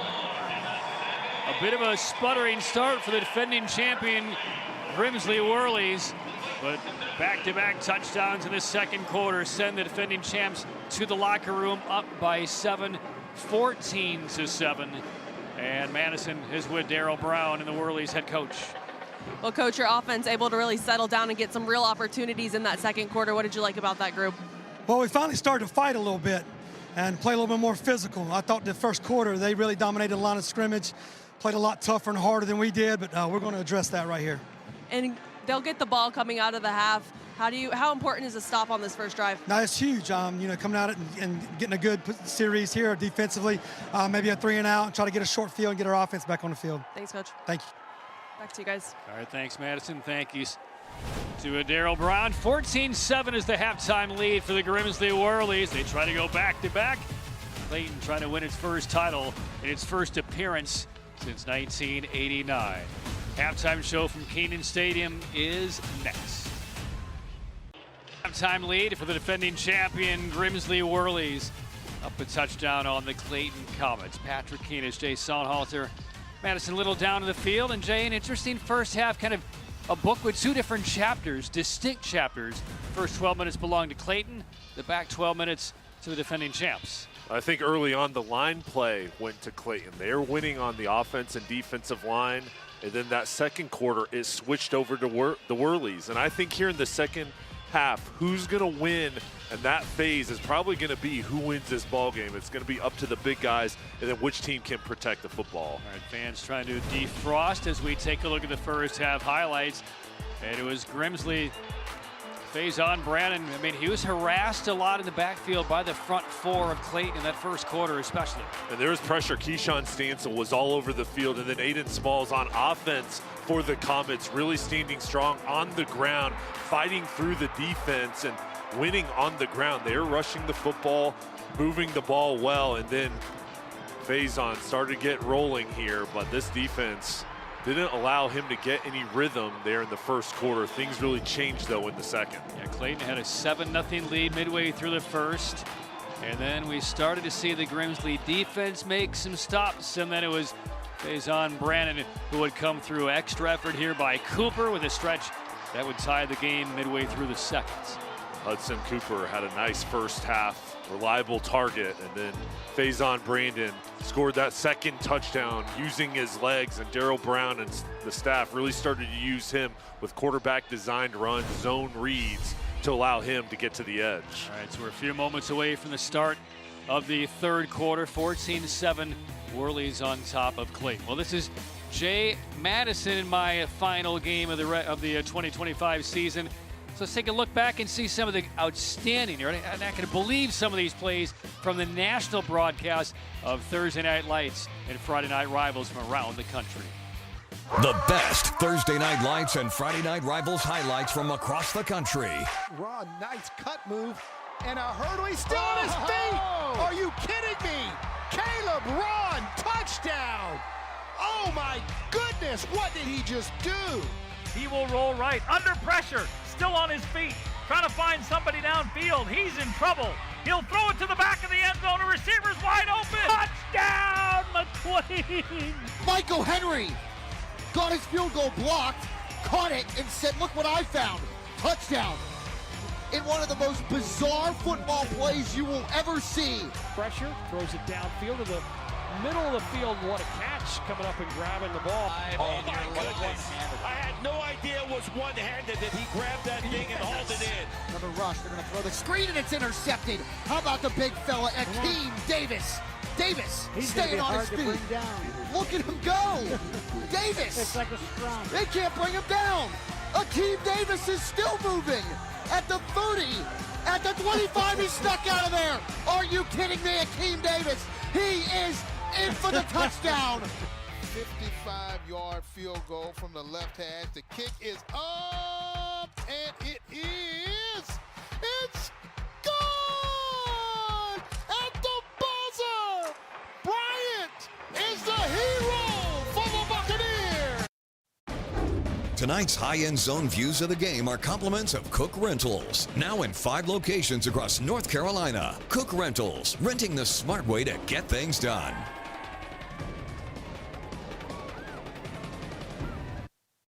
Storms can come up fast, and your roof is your home's first line of defense. Tip Top Roofing is fully licensed, insured, and trusted by homeowners, HOAs, and real estate professionals. From the smallest repairs to the largest residential replacements, we handle it all, including gutters and siding. As a CertainTeed Select Shingle Master, we offer up to 25 years of workmanship coverage and a lifetime materials warranty. Ask about our senior and veteran discounts and schedule your free inspection today at tiptoproofing.net. Tonight's high-end zone views of the game are compliments of First Source Equipment Rentals and Sales in Mebane and Burlington. First Source Rentals, reliable, safe equipment rentals in Alamance County.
All right, taking down to the start of the third quarter, 14-7, Grimsley leading Clayton. Our Madison Little is with the Comets head coach Scott Chadwick.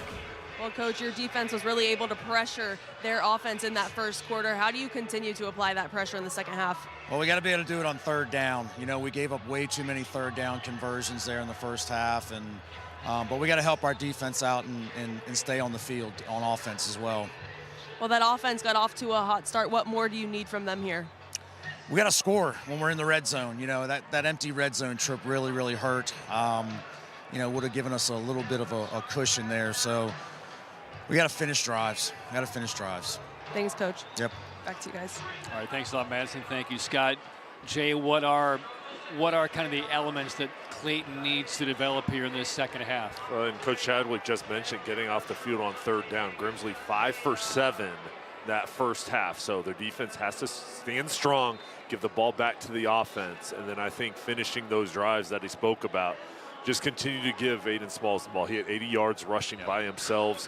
Continue to let him get carries. And, you know, at the beginning of this broadcast, we talked about the keys for Clayton. Stars be stars. Your best players have to play their best tonight, and Stansel and Smalls have been outstanding. They just need to continue to highlight them and see if they can take over this game. Surprised we haven't seen much from Ferguson, one of the wideout, the key wideout for Clayton. You have to give credit to the Whirlies secondary. They have shaded over his way, brought the safety over to help too, and tried to limit opportunities for this offense to find him through the air. All right, so we're moments away from the start of the third quarter. Well, what a last couple of days it's been here in Chapel Hill. We've seen some highly competitive state championship games. They move to a couple of different venues tomorrow in Durham and out at Lenore-Rhine for the remaining 4 state championships of this 8 classification 2025 campaign. First time that has happened with it's not an expansion, but it's just an expanding of brackets. How do you like how it's played out, Jay? Well, it's been awesome ball games that we've had the opportunity to call. Last night, we saw a really good game between the 8A Powers and Huff and Millbrook, and then earlier on with Watauga getting the victory against Middle Creek, and expected this ball game to be another good one. So many good teams in the state, and I think the biggest thing is when you look at high school football, all the outstanding coaches that we have here in North Carolina in the talent level, this is one of the best states if you're a high school football player and coach to come, and you see it here in the state championship weekends, but all throughout the year we see all these teams, the rivalries. I mean, this is some of the best of the best. Yeah, it's one thing to, when you talk about the format, I'm curious to see if you like the format, if you expect any tweaks, if you'd like to see any tweaks. It's one thing to read about it in the months before the season happens, but when you kind of live through the regular season and now through the postseason run to the state championships, do you like it? Would you like to see any changes? Well, I think that these coaches and players do like the format because they're getting bye weeks. They're getting bye weeks. The 8A and the 1A had bye weeks, and it gives an opportunity for more teams to be state champions. So I like that aspect of it, and the opportunity to have 8 classification with all these outstanding teams gives more teams an opportunity to hoist a trophy. All right, ready for the second half. Clayton will get the football. The Whirlies will kick it off. The defending champion Grimsley Whirlies 14-0, and the Clayton Comets vying for a state title for the first time in 36 years. 14-7 Whirlies lead. Second half underway. Original Grills kickoff. Elevate your grill game at Original Grills. And a returnable kick by the Clayton Comets and cut down around the 35-yard line. Nice return by Clayton's Charles Smith. And good field position for the Comets. All right, offensively for Clayton, what are you looking for in the first couple of series? I'm watching the line of scrimmage, and Daryl Brown talked with Madison going into the halftime break about Clayton winning in the first quarter. He said that would be addressed at the halftime break. We'll watch the O-line and the D-line going against each other to see who's winning that battle. All right, Aiden Smalls, senior quarterback for the Comets. And Smalls comes in motion, a direct snap to Noah Smith. He dropped it and then gets dropped for a couple of yard loss. I'll take it back now as Carson Jones, number 7. They had Aiden Smalls off in the slot area. He then came across in motion, and Jones couldn't handle a wide snap. Clayton uses this set with Jones coming in the ball game and 2 quarterbacks in, and they'll both be on the field here for this next snap. Jones will stay in there, number 7. There is Aiden Smalls. A loss of 3 in the first play here in the third quarter. It's Ferguson in motion. And there goes Smalls, set out to the right, now back in motion. Another fumbled snap, it's loose, and it's covered up by the Whirlies. An absolute disastrous first 2 plays out of intermission by the Clayton Comets, and they have donated field position to the Grimsley Whirlies.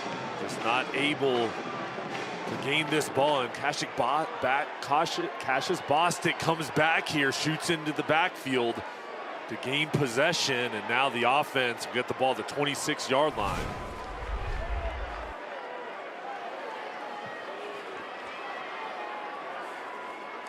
And what a disastrous beginning for the Comets.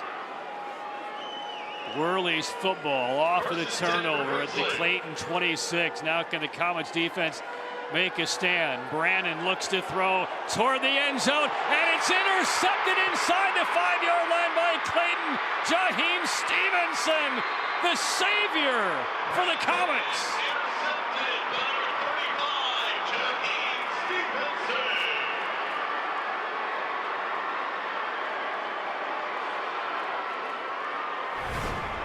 We'll see it. This ball goes right back the other way as Brandon's going for it all down the field. Stevenson jumps in front for the turnover. This Clayton defense needed a spark, and they're going to get pretty good field position back here from that return.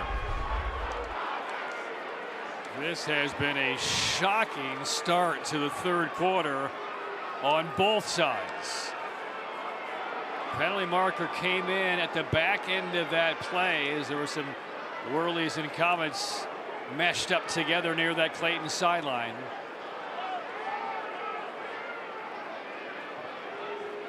I mean, I'm still shaking my head at the first two offensive play calls by the Comets to begin this third quarter. And then you have Faison Brandon throws a pick on the very next play.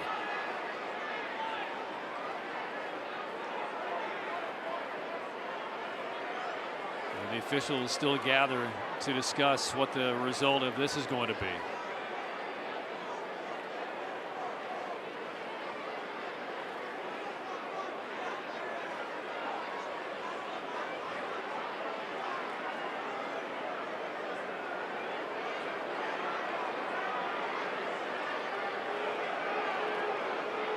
We'll see if we can get a shot of what happened toward the end of that play. This clearly could be a personnel discussion for these officials right here.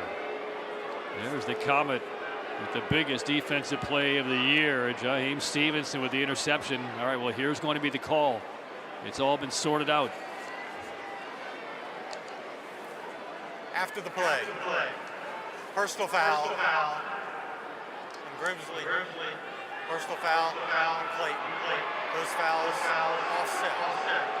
Sideline warning on Grimsley. First down.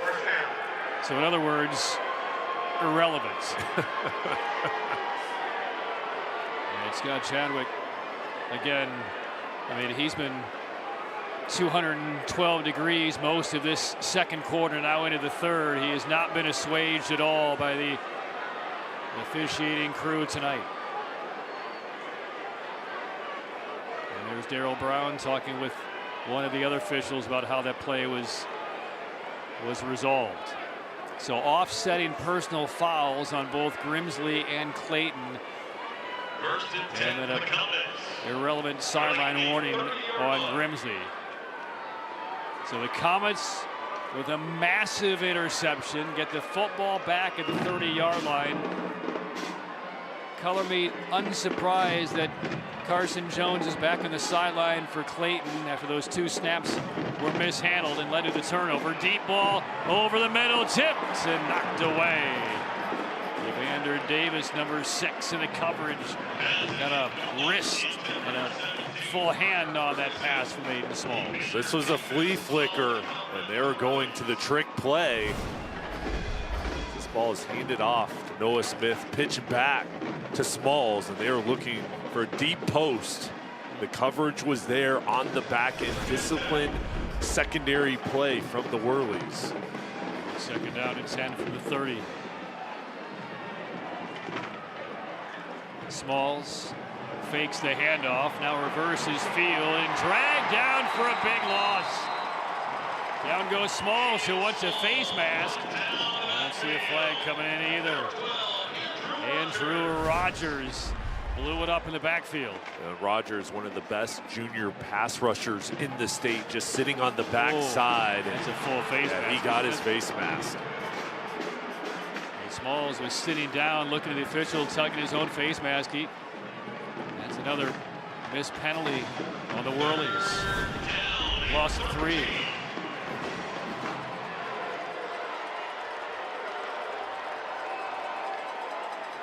Smalls, 4-man rush, finds some room on the right. Pumps, throws a dangerous ball across the middle, and it's intercepted. Micah Young from the Whirlies, steps out of a tackle, into the end zone. Touchdown, Grimsley.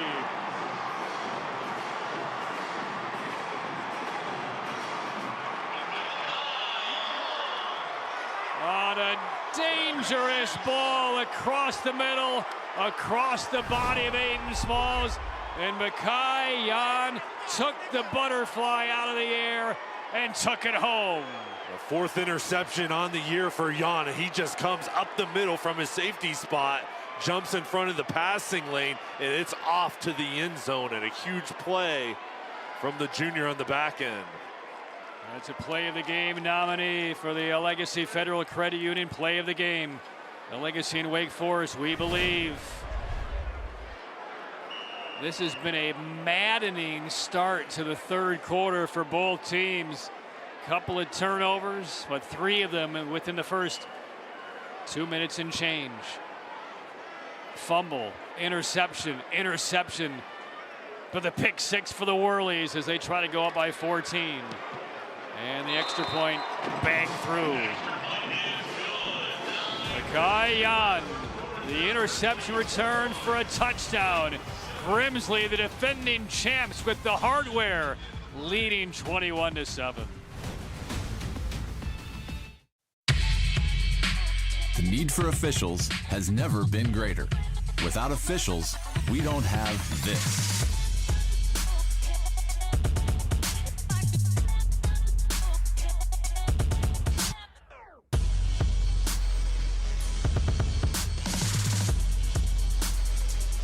Make the right call.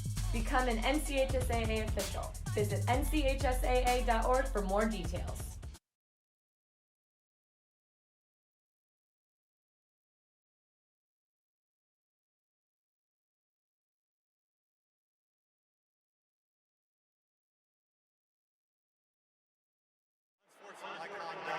On Grimsley, 15 yards will be assessed on the kickoff.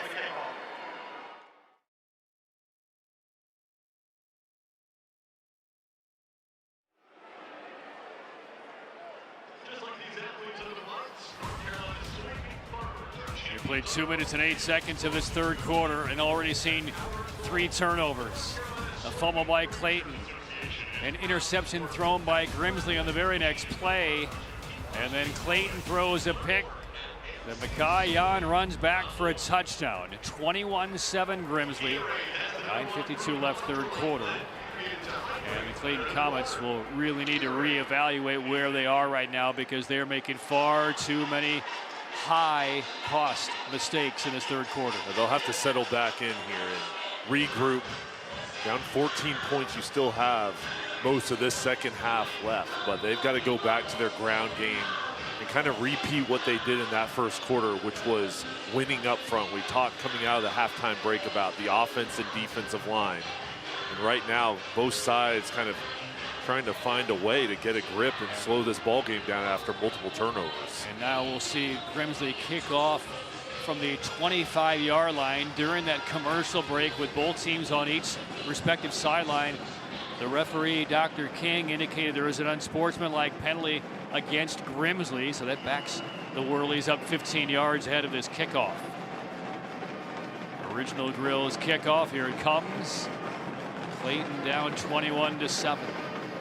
And they should get excellent field position out of this kickoff. And taken down back around the 32-yard line. That's Aiden Smalls on the kickoff return. And let's go downstairs to Madison. Well, guys, that unsportsmanlike was called on number 51, Michael Miller, and he came off the field very frustrated, and it took multiple staff members and, of course, the leader, Nick Cashubaro, to calm him down. Clearly upset about something that's happening on the field, so keep an eye on that part. So Clayton will start this drive at the 33-yard line. You see now the Comets kind of pulling no punches, putting Smalls back to return that kickoff. And Smalls is back. Carson Jones back on the sideline for the Comets. So back to the original personnel packages that we've seen from the Comets most of the day. And now we get a whistle. And a marker is dropped right in front of the Clayton sideline.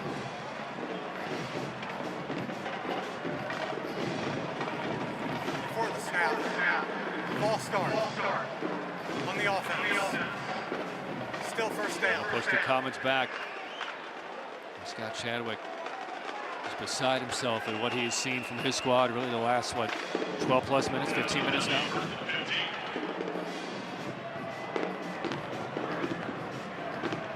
Pressure coming up the middle. Smalls holds on to it, bumps off, stays on his feet, and goes nowhere. Pursuit was there by the defense for the Whirlies. Mira Harris Dupree, number 20, right in the mix. And Whirly is down. It's Andrew Rogers. And Rogers seems to be clutching his knee.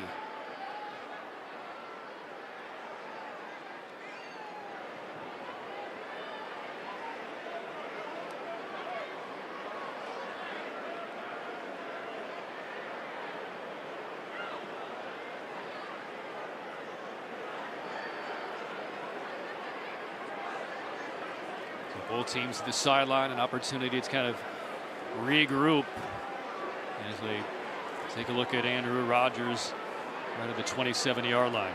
He's a key member of this Whirlies defense. One of the top juniors in the state, 6'4", 250 pounds, coming off the edge. In a lot of pain.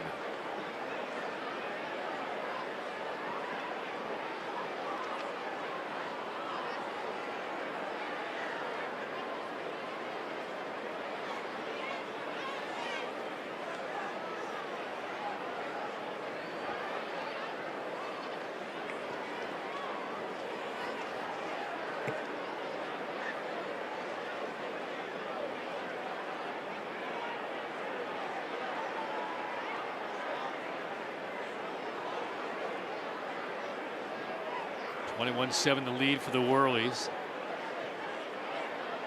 And Rogers still being treated on the field.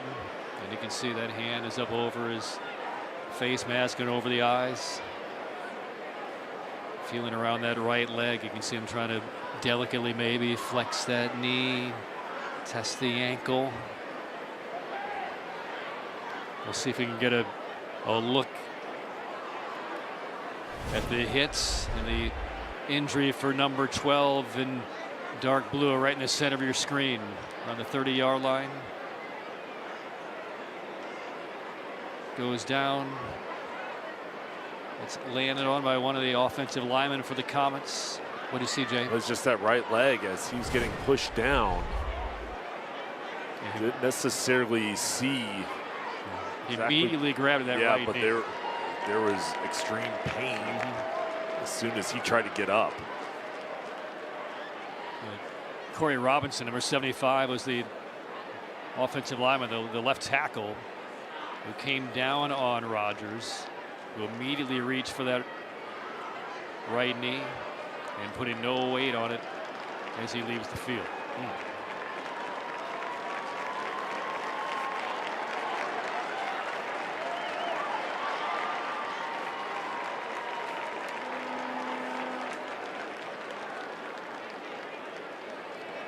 So the junior assisted off the field.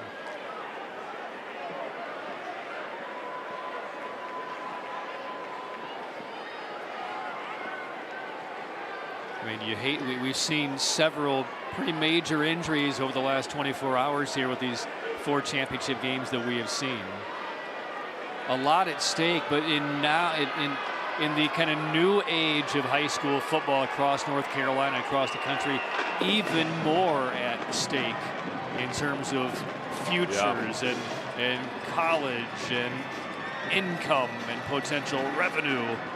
You hate to see that happen to anybody.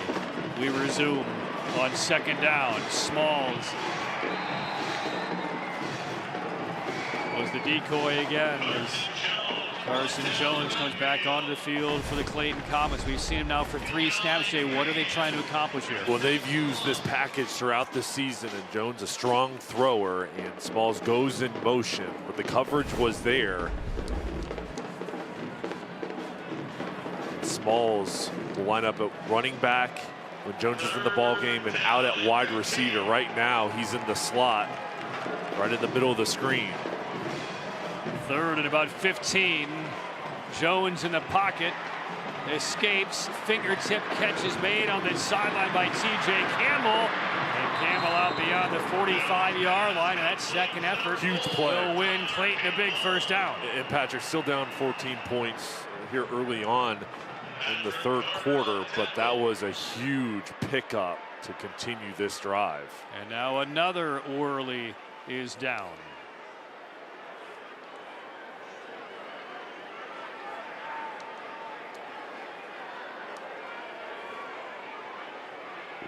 And the athletic training staff comes out to have another look at another Whirly who's injured.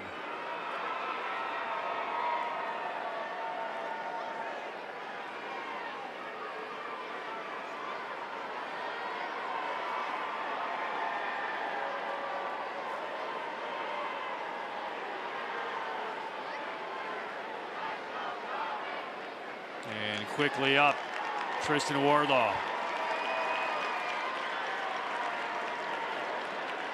Not moving that right arm very much, but under his own power, back to the sideline.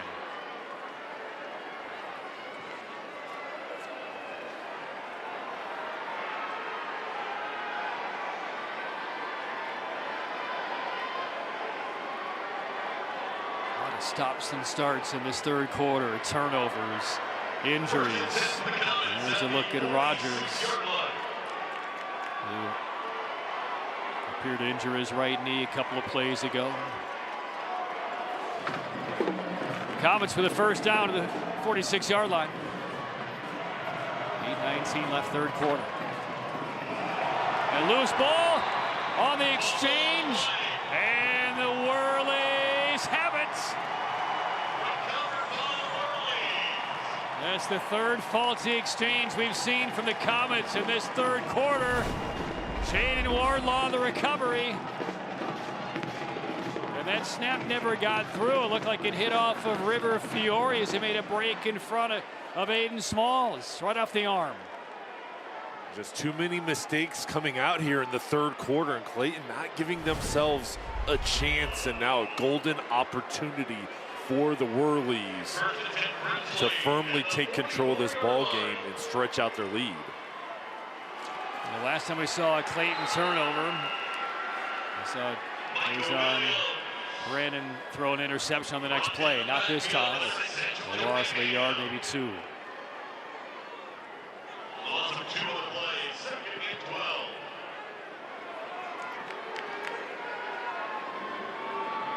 Would not be surprised if Faison Brandon tries to take a shot here and go deep. With Clayton reeling right now, I would be aggressive. And a whistle blown. Flag on the far side of the field. Jay, they were going deep there, too. Where has the rhythm of this game gone? Boy, I'll tell you, I think both sides wish they could get a flow here. It's been the turnovers on each side, the injuries, the stoppages. Before the snap, false start. Grimsley, still 2nd down. This just hasn't been fluid after a clean first half. That'll push the Whirlies back outside the 50. 2nd down.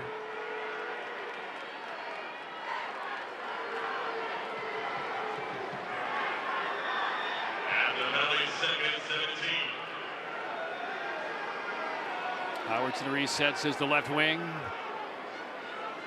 Brandon, time to throw, loads it up deep over the middle, and he finds Cooper. Cooper inside the 30, tackled to the 26-yard line. You see a strong throw from Brandon, but this was created from the offensive line protecting up front. Clean pocket, plenty of time to diagnose the coverage as a deep dig route over the middle from Cooper, and he gets open. So from a 2nd and 17 to a first down, presented by Tip Top Roofing. Out at the 26-yard line. Whirlies up by 14. Looking to stretch it out further. Handoff on first down. A couple of yards stacked up. Micah Williams.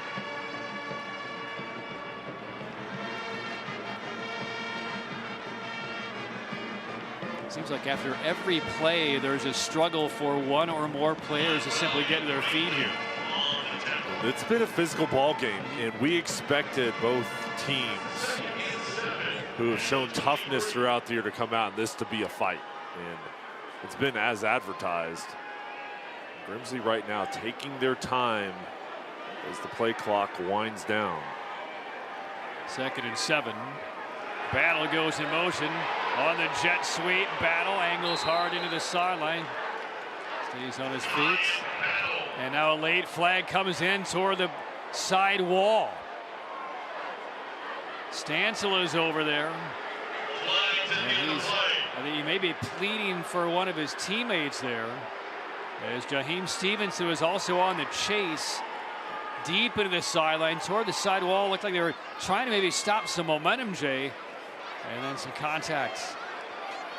And there's Battle struggling to get off the field. So there's Battle right there going through the logo. Stevenson going across, and then right there, yeah, Stancil, kind of a little chest check. Oh boy, and he ran into that. Whoa. Running that box on the left side. Yeah. And the fans are, oh boy, the fans are seeing the replay of the Jumbotron, and the Whirly fans none too pleased. There's Battle on a knee on his own sideline. And then how about Stancil showing the gloves with the Miami Hurricane colors. He's not there yet. The play, personal foul. Clayton. First down. And the personal foul charge against Stancil and the Comets.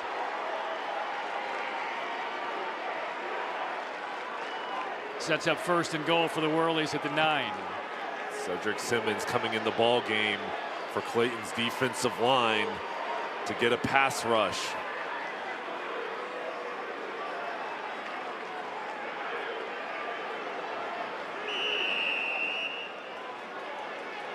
And the penalty ball placement 9-yard line. 1st and goal. So it's 1st and goal for the Whirlies, up 21-7 at the 9-yard line. Brandon flanked by Williams. Trying to go up 3 scores for the 7A title across the middle. Incomplete. A lot of gas on that pass. Intended for Jordan Davis, and another flag is down back at the 14-yard line. This is another reason we can't develop any kind of true fluidity to this game. Flags are coming down about every other play.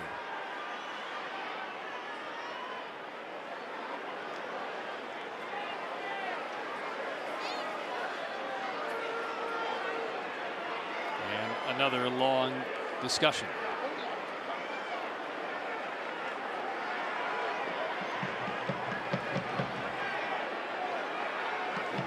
Personal foul.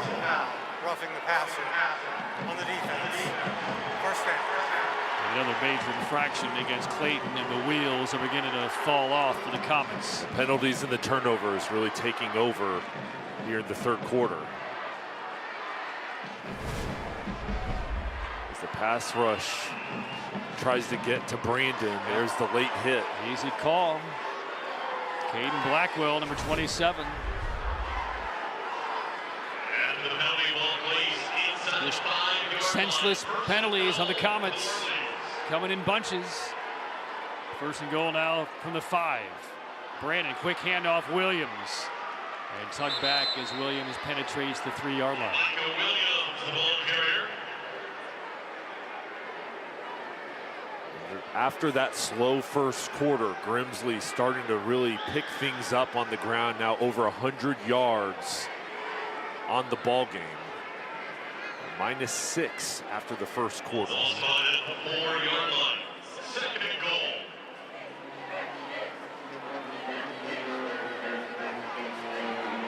Spotted Williams back at the 4, 2nd and goal.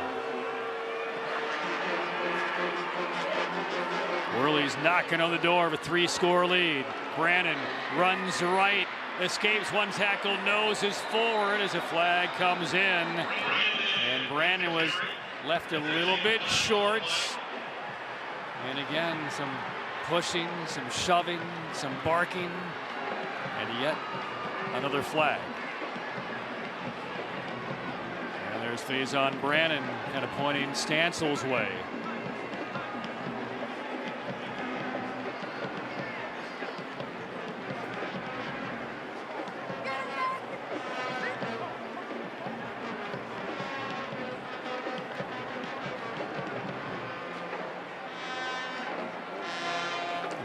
At this stage, if this continues, Dr. King's going to have to change out the batteries on his microphone for all these future penalties.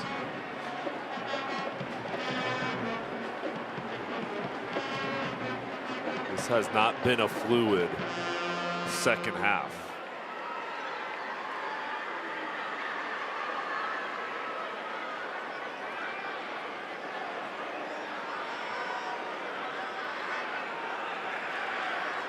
A very impatient and annoyed Scott Chadwick. Impatient with the penalties and the calls, annoyed with probably his team's performance these last 18 minutes or so.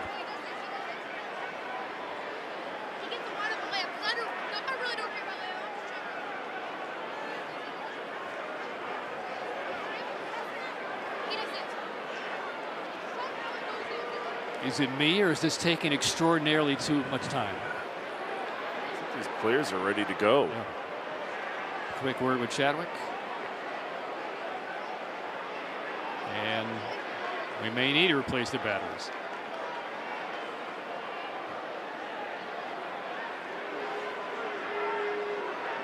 Fans getting restless as well.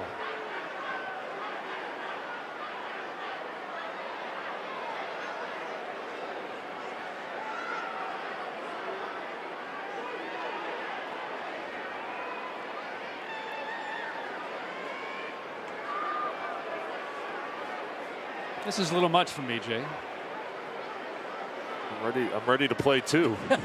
Yeah, I was 5 minutes ago.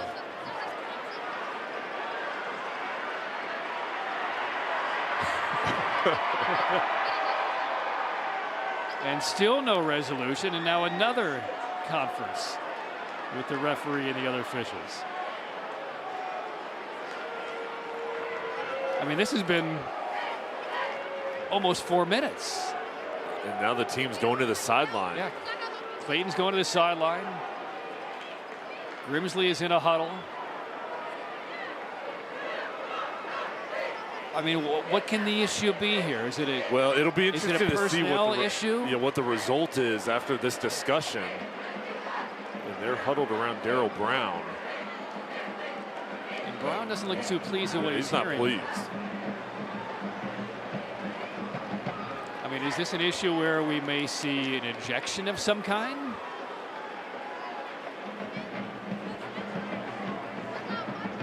I doubt we're going to see anything that says offsetting, replay the down. Yeah, and he went back into his huddle. Yeah. I don't see anybody leaving the huddle, though, for the Whirlies. And he's not done talking.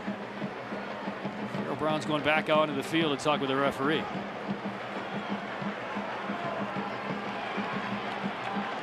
But something is up. And perhaps we have a call now. During the play, holding on the offense. That penalty is declined. Third down.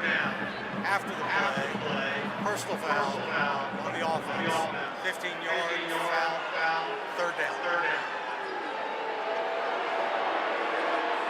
That was a 5-minute discussion. There has to be more to that, but still, that was too long of a stoppage for me. So it's now 3rd and goal, and Darryl Brown, irate, marching on that Whirly sideline. So Brandon got the 1, and with a personal foul, they push it back to the 16 on the 15-yard penalty. 3rd and goal.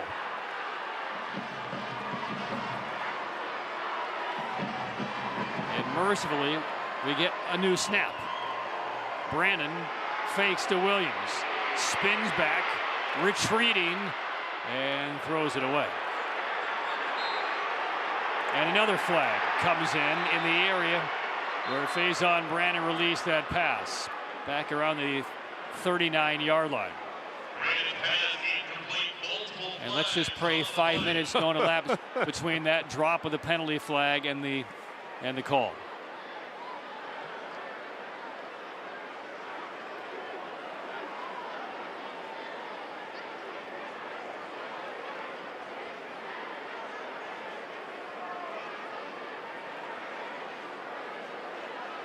And at this rate, we're going to see Santa's sleigh across the sky before this game ends.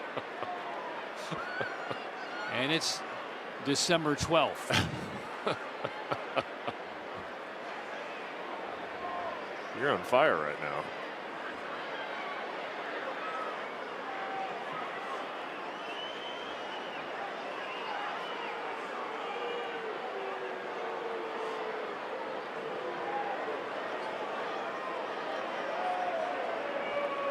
Now, again, for all of these officials working these state championships, this is not a crew that got an opportunity to work as the same crew for a state title. So these officials are working together with each other for the first time.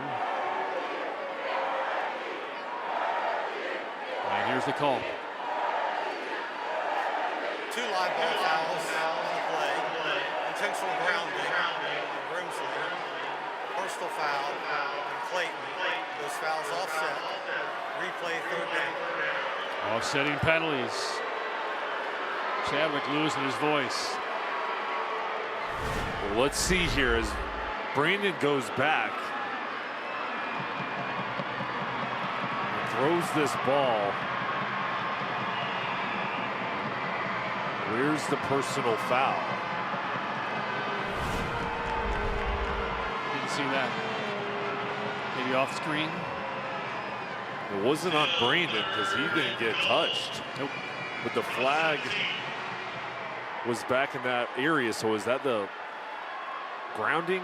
I don't know. As we play on. 3rd and goal. Here's Brandon with a little bit of room.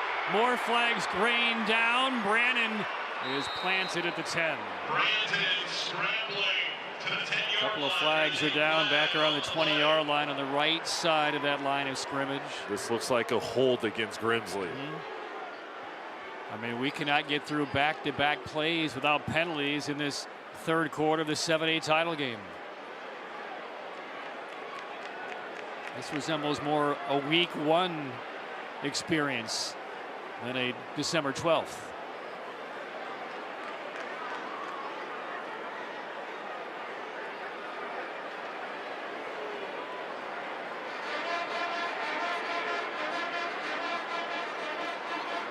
This will go against the Whirlies.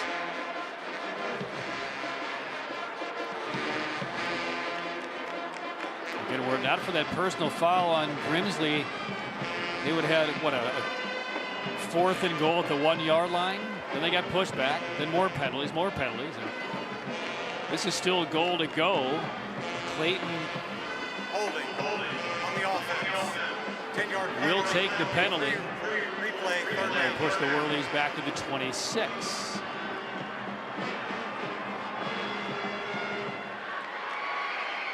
I mean, if somehow the Comets can get out of here without the Whirlies scoring, still right in this game. Oh, yeah. I mean, and that's got to be the goal. If you're a defender right now, no points. Let's get 2 more stops. Oh, motion on that defensive line. The hard count and the bite by Stansel. Stansel trying to get off the ball. Approaching on the defense.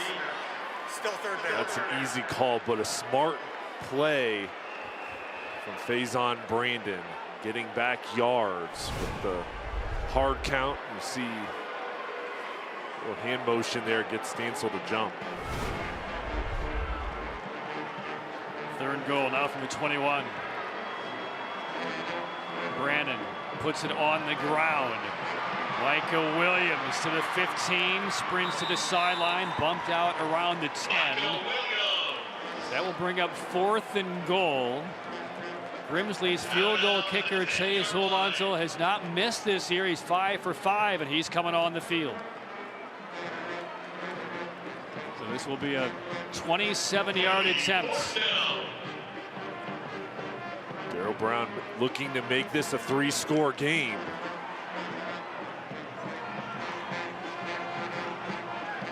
Five of 5 this year. His long is 33. This will be from 27. They may have to call a timeout. They're missing a player. And just runs onto the field. Play clock down to 2, and they will have to burn one. Jay, good call. Well, this masterpiece will take a timeout. 4:24 to go, third quarter of the 7A title game. Grimsley 21, Clayton 7. Field goal attempt for the Whirlies on the other side.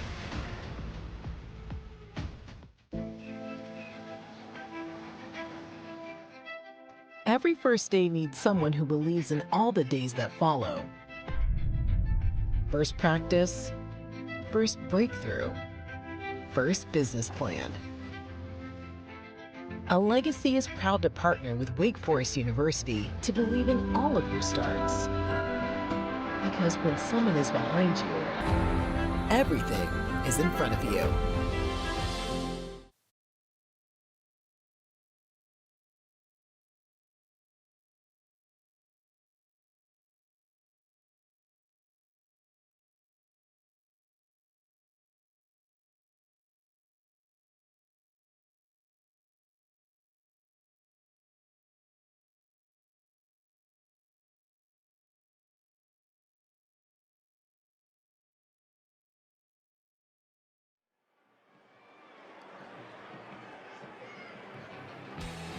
Hey fans, reminder, if and when this game ever ends, stay tuned for the Legacy Federal Credit Union play of the game. A Legacy in Wake Forest, we believe.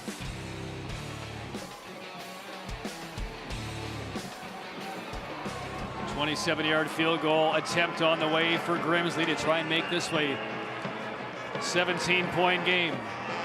Jay Zolmantel off of the left hash. 5 for 5 this year. Hold is down. The kick is hooked. Marker down, though. A penalty marker on the field. Of course there is.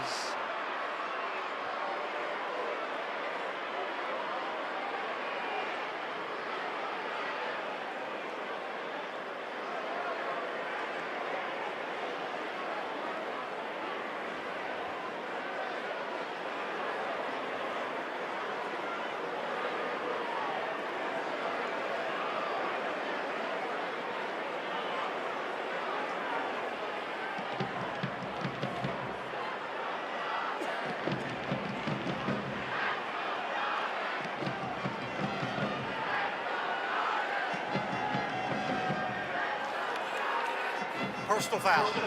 Hurdling. On the defense.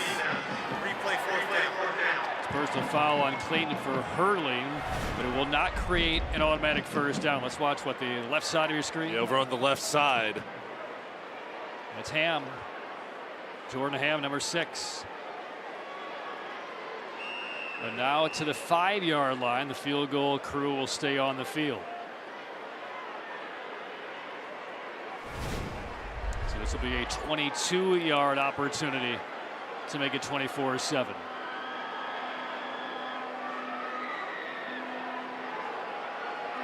Snap, hold is good. And the kick is drilled through. 24-7. Jay Zolmantel, a 22-yard field goal. Whirlies go up by 17. And that was the key field goal, now 3-score game. Darryl Brown in control right now, coming out here. After that first quarter, their offense has started to settle in, doing enough and taking advantage of some of the mistakes from Clayton. I'll tell you, the Comets have to regain things here on this drive. This drive has to result in points. This game kicked off about, 8:10 or so. 2:20 in.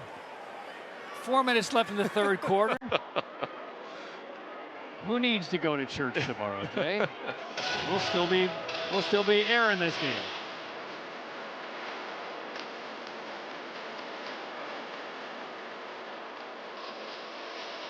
Scott Chadwick was telling the officials, hey, we saw the replays right up there. Pointing to the other end of the video board where all these replays are being shown. They feel like those calls didn't go their way. They were wrong, that they need to use that as motivation coming out here now. This kickoff return to kickstart things. Original Grills kickoff. Elevate your grill game at Original Grills. 24/7 Whirlies. Short kick. Fair caught. And the drive for the Comets will start just short of their own 30-yard line. 24/7 Whirlies lead. I think the message right now from Scott Chadwick is a motivating words of encouragement to his team right now to get him going and say, hey, listen, we still have time. We're down 17. We've got to get a touchdown here. Let's worry about ourselves right now. Let's not worry about the calls. Aiden Smalls back in at quarterback for the Comets. Quick pass to the right side. Ruffin can't break free. Ruffin goes down. Maybe lost a yard. Now see Barnes on the tackle for Grimsley. Barnes, 6'3", 200 pounds on the outside in the secondary. Just a physical defender, getting off the block, making the tackle, and he has done that throughout this game tonight. I've been really impressed with the toughness that he shows when he's got to come up to make a hit.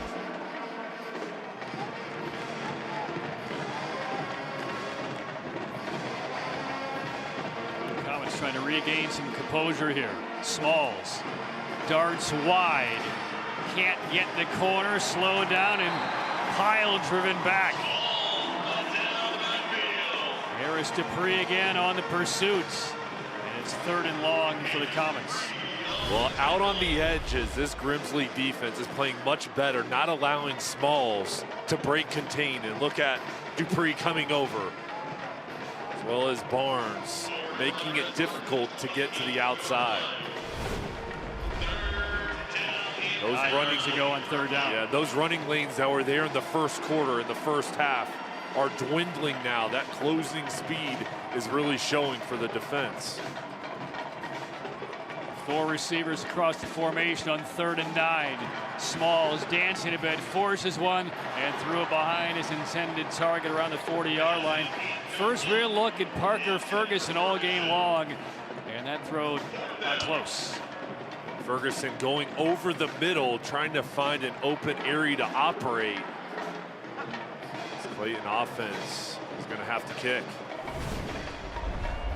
As Smalls is reading the defense, has to climb the pocket. The pressure comes, and as Ferguson's going across, not able to sit there in the zone coverage.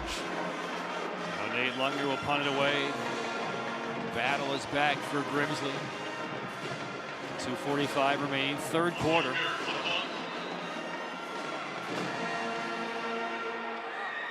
And the Comets drawn to the sideline. Penalty marker down. Jay, I seem to remember you at halftime saying this was a clean game. Delay of game. I don't know what's happened here in the 3rd quarter. I mean, it started with 3 turnovers in a span of about 6 plays. Between the turnovers, we had stoppages with injuries, and then now it's been the penalties. There's been no flow at all. There were, what, 3 penalties in the first half?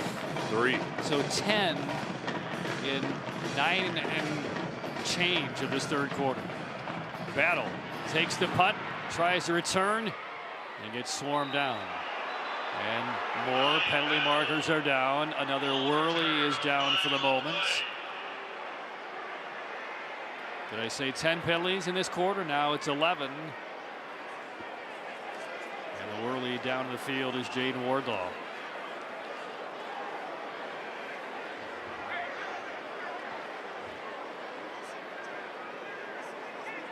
I mean, this is a fun game for these guys to play. It's a fun game for these coaches to coach. I don't think fun is anywhere in their top 10 of adjectives right now for any of these guys in the field right now. No, and it's been a tough 3rd quarter.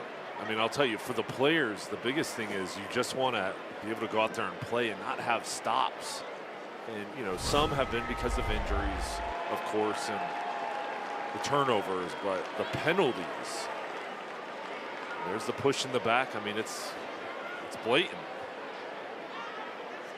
And it's needless as well. Blocking the back. It had no impact on the play. And again, when you talk about regaining your team composure, that is the example of what you're trying to avoid doing and stop doing. And I think a couple factors, the penalties and both teams kind of playing against the way we've seen them play, but then the time in between the penalties, and that's been the tough part here. Is this hasn't been a return to action very quickly. So Whirlies football drive begins in Clayton territory after the penalty. And here's Michael Williams threading his way through. Still driving the pile forward inside the 35. And the ball did come loose, but Williams was declared down.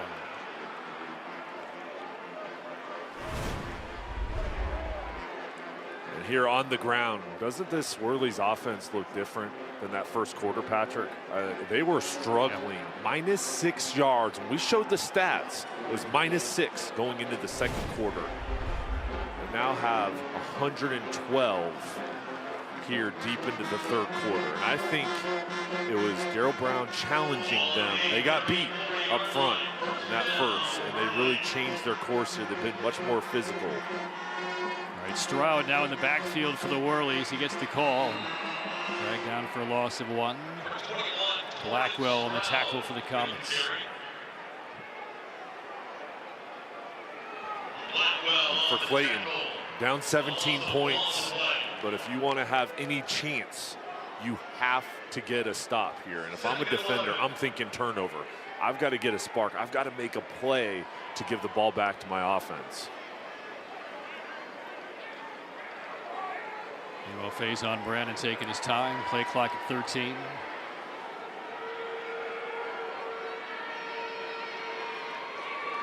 Second and 11. Penalty marker dropped again. Stops the play. And Blackwell is down. And that looked to be Brandon ready to take a deep shot. They were going for it.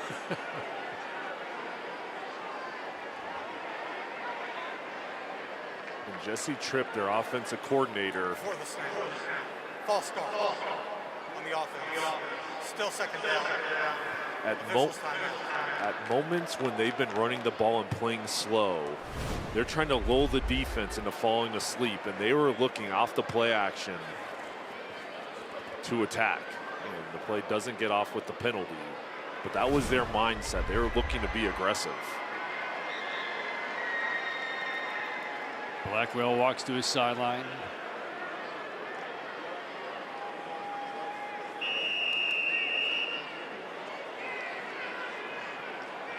Clock restarts, closing in on the final minute of the third quarter.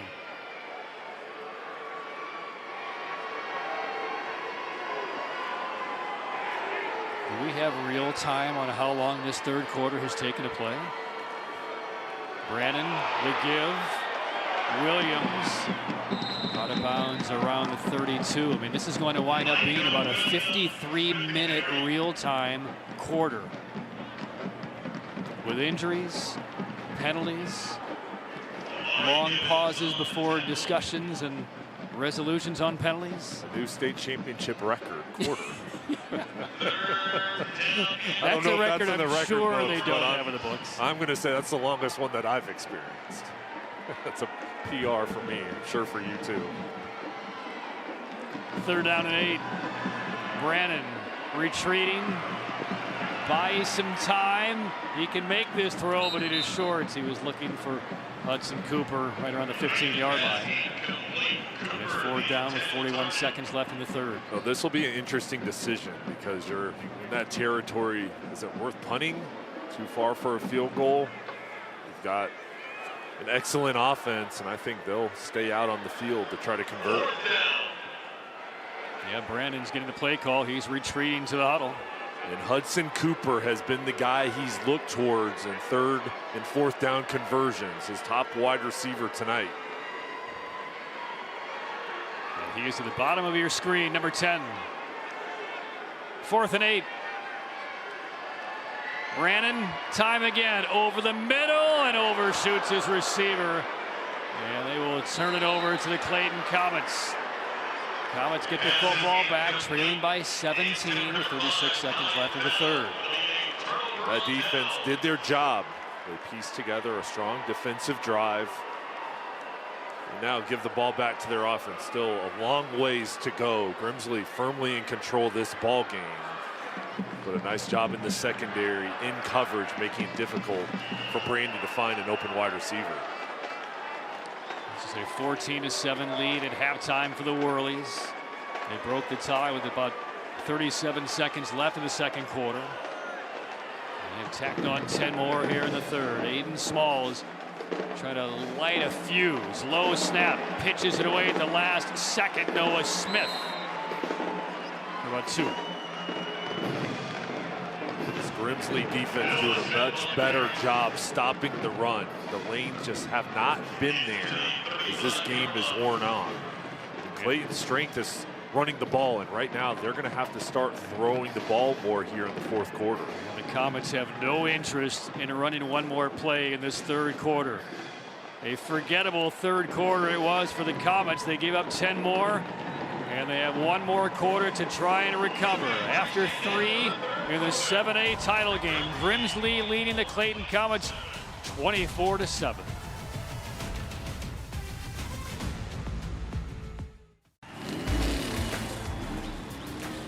Robert, go for more. Hey! Hurt in a car wreck? Don't go up against the insurance company alone. Let the heavy hitters do it for you. Call 800-LAW-0804 and we'll go after all the money they should be paying you. Stay out of the courtroom and get into the end zone. Call the heavy hitters, where attorneys Tatum and Atkinson. Call the heavy hitters, they'll work to get you more. 1-800-LAW-0804. Have you been quoted for trench drain system to fix water intrusion? Before you compromise your foundation, talk to Foundation Solutions.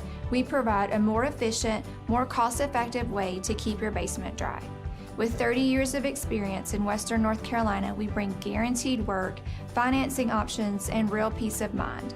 Visit foundationswnc.com or call 828-768-2208.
Welcome back to Kenan Stadium in Chapel Hill. Fourth quarter about to begin with Grimsley 12 minutes away from a repeat state title.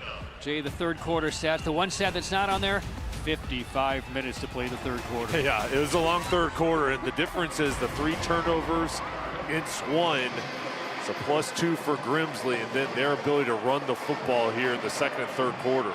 Right, Clayton football, Terrace Hobbs improvising. And Hobbs up to about the 39-yard line. 24-7 Whirlies lead. Hobbs averages over 10 yards per carry. Just a miscommunication in the backfield. He does get to the outside to pick up positive yards. But here, third, about 3. You've got 2 downs to pick up these 3 yards. Just a bizarre looking play coming out of the timeout. Third and a long 2. Dalton goes in motion. Smalls breaks free to the right side, gets the corner. There goes Aiden Smalls for the Clayton Comets, heading toward the end zone, tiptoes his way in. Touchdown, Clayton.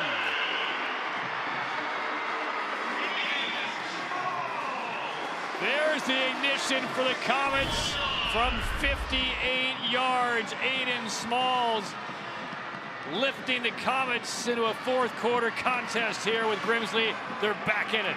And he's just natural at creating the big play and getting to the outside. Grimsley did not hold contained, and he will hurt you if he can get to the outside, and it's a foot race. And now Clayton starts off the fourth quarter with the big play, and they're giving themselves a chance. Still a long ways to go, but they needed a quick score there and to gain some momentum over on their sidelines. Smalls gets it down. The extra point is through.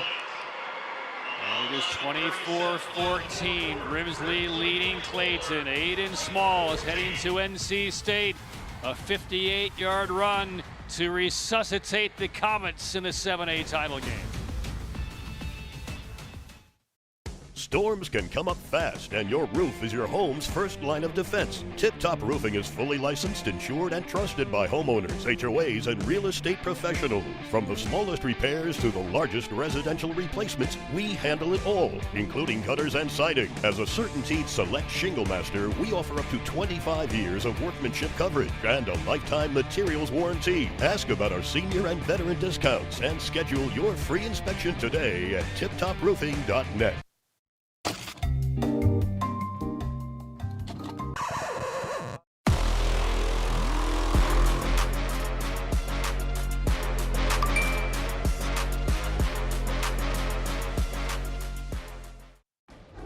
Tonight's high-end zone views of the game are compliments of Cook Rentals. Now in 5 locations across North Carolina. Cook Rentals, renting the smart way to get things done.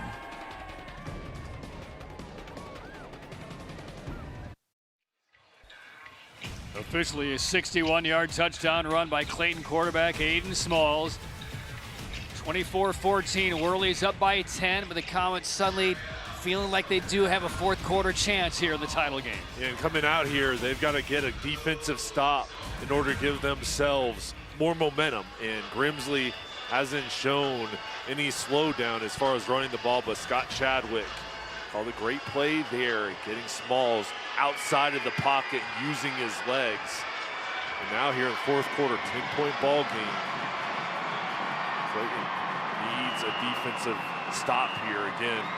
This running game has really taken off here. And here's the kick. Skids on one, bounce to the Whirlies. One of the up men returning past the 35-yard line. So Aiden Smalls has now rushed for 148 yards on 16 carries, 2 scores. Madison has more. As I walked over to the Clayton sideline at the start of that drive, and it was radio silent, but now life has been revived into the comments, and it's plays like that. When he's able to run, that Coach Chadwick says that Aiden Smalls is the best athlete on the field any given Friday night. And there he is, trying to stay warm and stay loose, hoping that there's a memorable fourth quarter for the Comets. On first down, Jordan Davis with a penalty marker thrown in toward the line of scrimmage. Davis to about the 43-yard line, right into the Clayton sideline. You've seen this is the 16th penalty of the game, 3 combined at halftime. This looks like it's in the area of a hold.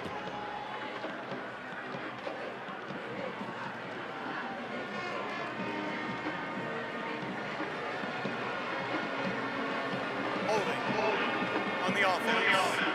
Replay first down. And push Grimsley back.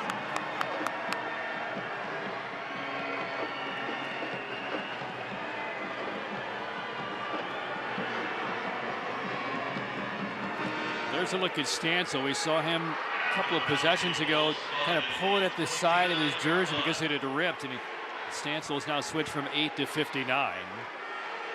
I don't know if that was done as a request of the officials or the Clayton sideline, but Stansel on the field wearing 59. And there's a pass by Brandon coming back to the catch. It's made by Cato, and they'll lunge toward the 45-yard line. That will be a hair short of the first down. Cato running a great route as he's getting up slowly. And now another flag comes in. A Clayton Comet slow to his feet as well.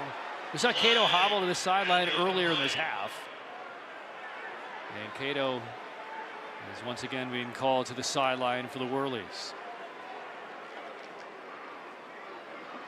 Now he circles his way back. Being embraced by one of his teammates, kind of consoled more like it.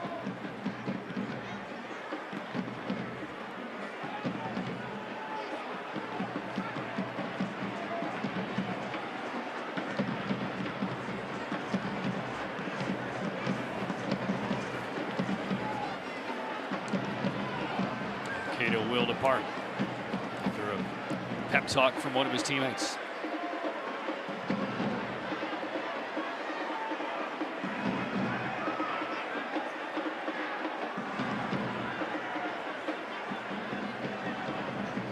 Before the call is made, another discussion with Darryl Brown.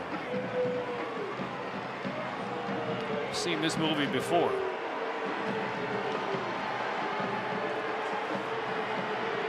This half has the rhythm of driving through an apartment complex littered with speed bumps. You're going 30, then you're going 1, and you feel the gyrations of the car in your back. You need to get it a combat. Unsportsmanlike conduct on Grimsley. 15-yard penalty. And a walk-off against Grimsley. And we'll take a look at what netted the flag here. It's going on one of their linemen. That's Neil Johnson, the center, number 62, had a word with that official. Correction. The down counts. It's third down. So it's a dead ball post-play penalty. So the down will count. And it is now third down for the Whirlies. This is just a 10-point game. Another stop.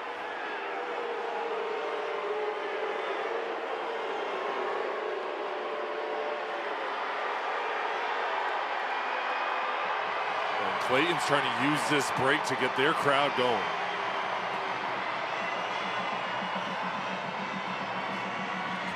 (24-14) Grimsley.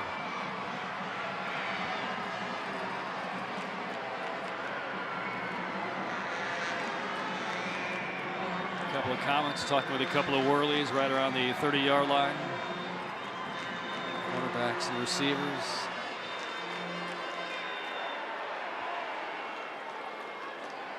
Ball marked back in the 29.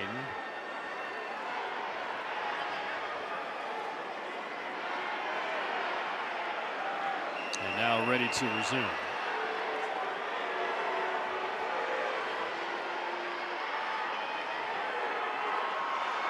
Third down and 16 for the Whirlies. Brandon will give it, and Williams undercuts. Tackle made by Mason Buckland, number 44. And the Comets will face a Whirlies punt. This is a big stop. Buckland comes up to make the tackle. 4th and long, and they're going to have to kick it. There's the junior linebacker. As he made that play, looked over to the side and his crowd to get everybody involved and get the ball back here inside of 10 minutes. Plenty of time to try to continue their comeback. It's the second punt of the game, and it's blocked. Blocked by the Comets. And Clayton is going to get awesome field position. Keyshawn Stansel, now number 59, in disguise. Number 8 earlier in the game, comes through to make the play on special teams. And no penalties on that play. And look at him just shoot through, beating the block up front. You've got to put a body on him to slow him down. Otherwise, he's going to break through. Got it with the right arm, right in front of Hulmantel. And for all the mistakes they made that third quarter, the penalties, the turnovers, they've got a chance. And you do it on special teams, you have a big play on offense, you're right back in this ballgame. After the block punt from the 38-yard line, Smalls looking down the field, now has to dance away. A pump fake to the sideline, he races and out of bounds at the 30. Scott Chadwick, the play caller for Clayton, was looking for it all. He was being aggressive. The secondary coverage was there. There's Scott Chadwick right there, giving instructions to Smalls in this offense. He was going towards the end zone, but with a quarterback like Smalls, if it's not there, he's got the green light to take off and improvise. 2nd and 2. Smalls on the keeper. Looks for a little gap. He'll pick up the first down.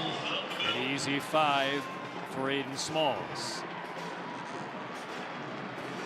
I say easy on the 5 yards, but nothing easy about Smalls trying to get to his feet. Helped up by his teammates, but he's nicked up.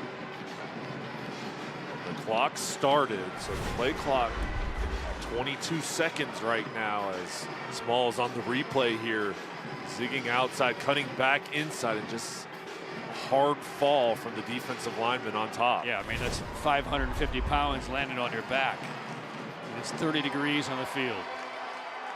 Smalls stays in there. First down from the 25. Gets the play off. Hand off. Hobbs. Hobbs with a marker down. Takes it to the 15. And this might be coming back as well. Hobbs hurt earlier on in this season, and gaining his health has been important tonight, starting to get more touches, but this is going to be a hold. Hobbs picked up 10. 8:47 remains in regulation. 24-14 Grimsley.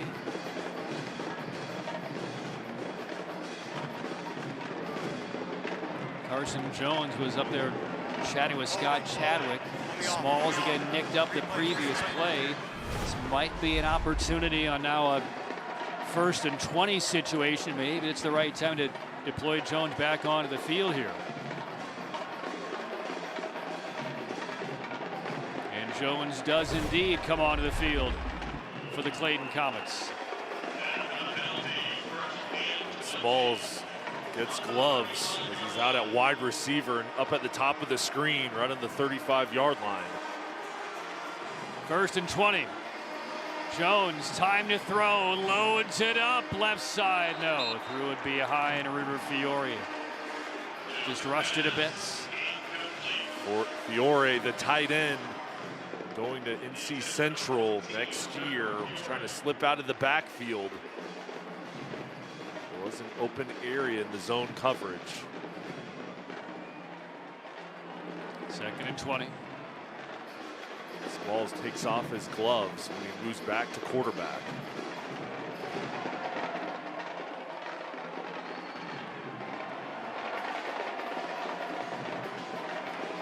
Now it's Smalls back as the QB. Hobbs sprints to the right. Fake his way, a little slip, and now Smalls in deep trouble. Down he goes, back at the 45-yard line. Bostic and Wardlow combine on the sack. And another big loss for the Comets. Here comes the pressure. This defense fighting through and making it difficult as it just collapses on Smalls. There's nowhere to go. That is good team defense. Everybody staying in their lane, not getting out of alignment, and playing complementary football, getting after the quarterback. 3rd and 25. Now again, it's a 10-point game. If the Comets can get into field goal territory and put one through, cut it to 7. Big moment. Smalls looking for some space, throws on the run. It got through and deflected off a set of fingertips out of bounds. Dangerous throw, though. We saw Grimsley quarterback cut right in front of it. Makai Yon, who had that pick 6 earlier, he made the hard break and was right in front of that pass. But whiffed on it, and it got right through off of the fingertips of Austin Dalton. 2 wide receivers in close proximity there, allowing the defenders to be there as well. This is the right call. As much as you want to try to go for it here, you have to punt. You have timeouts to try to pin Grimsley back.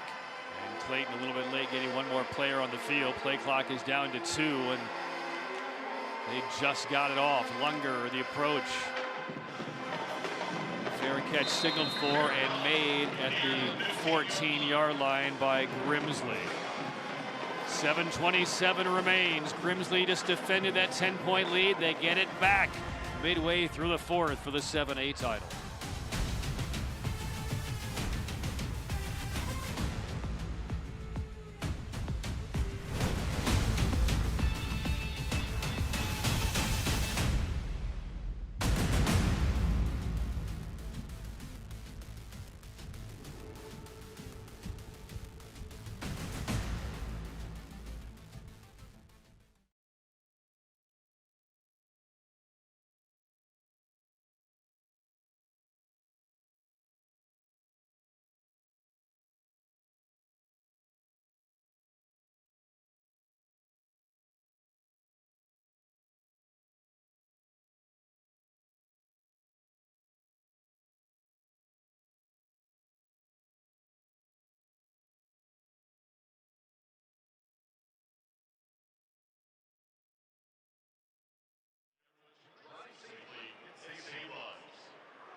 (24-14) Grimsley in the 7A title game, trying to defend.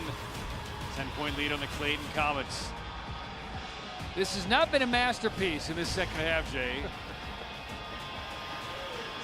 I wouldn't say it's been terribly entertaining either, but there still is a state title at stake. And Clayton got the big run from Aiden Smalls a couple of possessions ago. They got the ball back after a stop, could not score. So the lead remains 10 for the Whirlies. And the drive for Grimsley will start at Grimsley's 14-yard line. Haven't seen a lot from the Grimsley offense, though, the last 2 or 3 possessions. Brandon races to the right side, can't turn the corner, out of the 20. I agree with the thought process from Darryl Brown, his offensive staff.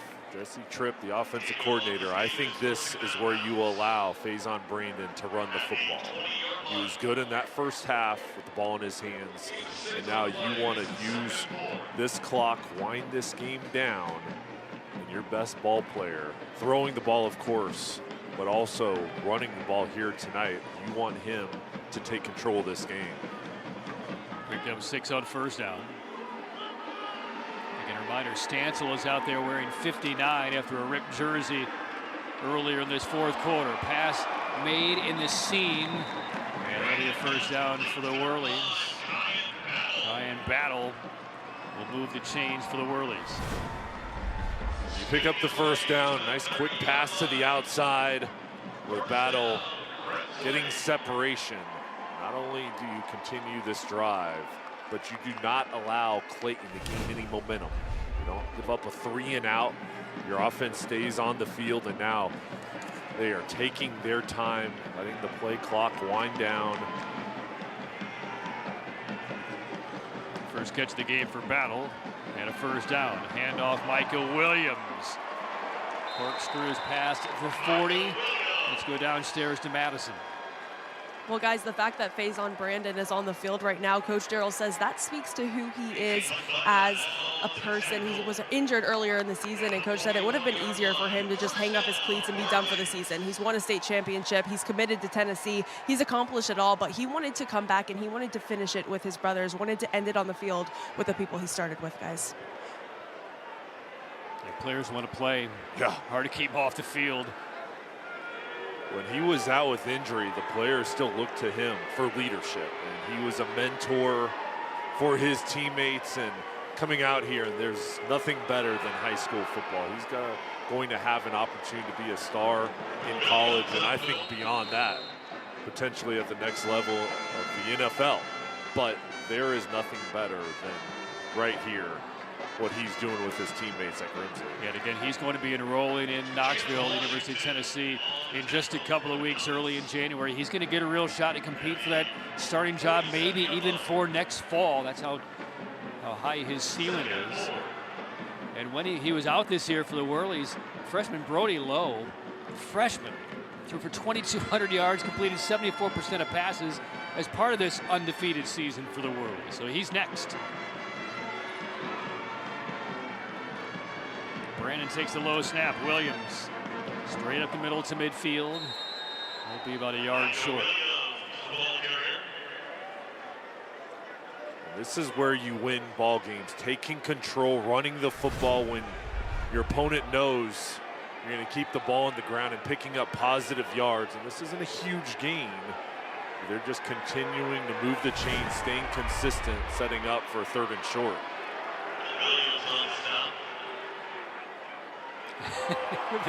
the center for the Whirlies picked up the football, moved it about 2 feet forward, which would have been right in line with the first down marker. And then one of the officials came in and very authoritatively picked up the ball, moved it back right on the 50-yard line, said, leave that ball there.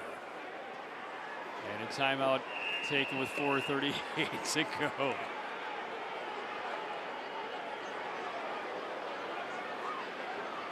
Neil Johnson, future magician. Let's take one more look at Neil Johnson's efforts. The game within the game. All right, well, there's the ball. It's spotted right on the 50, but it's now about 2 feet forward. Watch the official come in now, pick up the ball and say, no, Neil, it doesn't go there. It's right there. Leave the ball there. And then the ensuing timeout. Well, I admire him trying.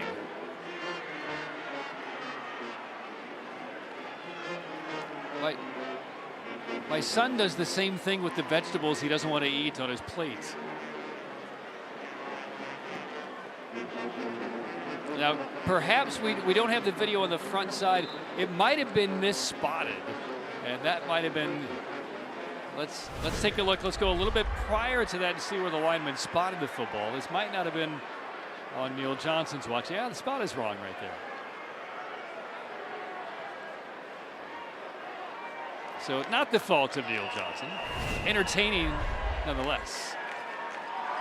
And now it looks like the football has been moved a little bit further back inside the 50-yard line.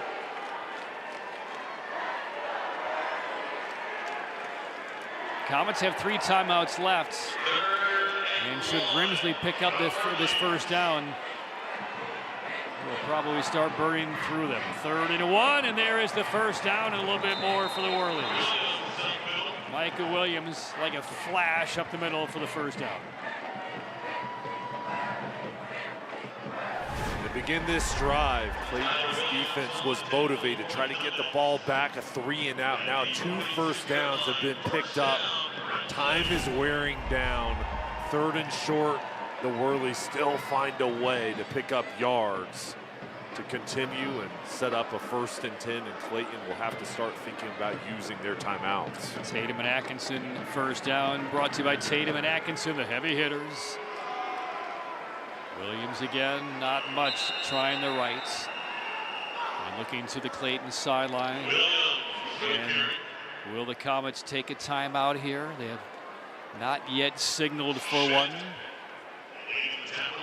Now it's funny, you've used the phrase find a way a couple of times today. That's been the late season battle cry for the Grimsley Whirlies. They didn't win through the postseason easily every single week. They had to kind of sneak through, made some big plays late.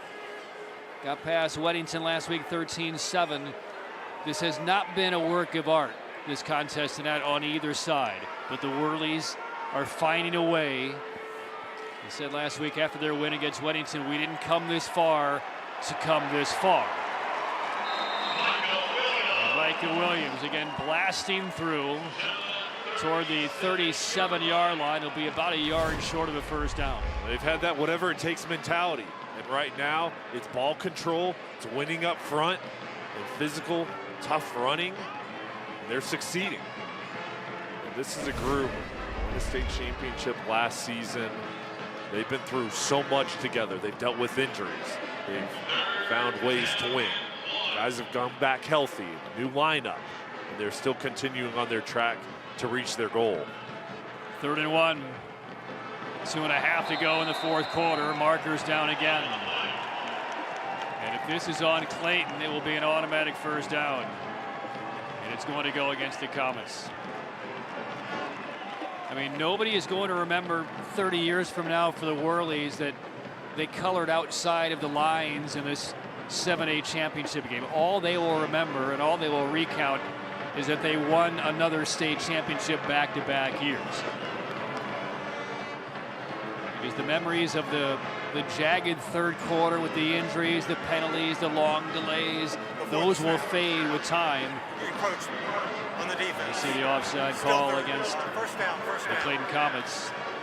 But what will not fade from the memory banks is the fact that we have 2 rings back-to-back in 2024 and 2025. They're 2.5 minutes away.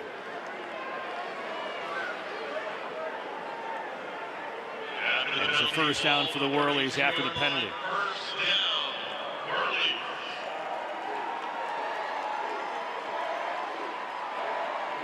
Clayton holding on to its timeouts for the moment. 2-score game, 2:08 and counting. Face on Brandon. The handoff one more time to Williams. Churns up a couple more yards, burns off some more time. The Comets will take a timeout.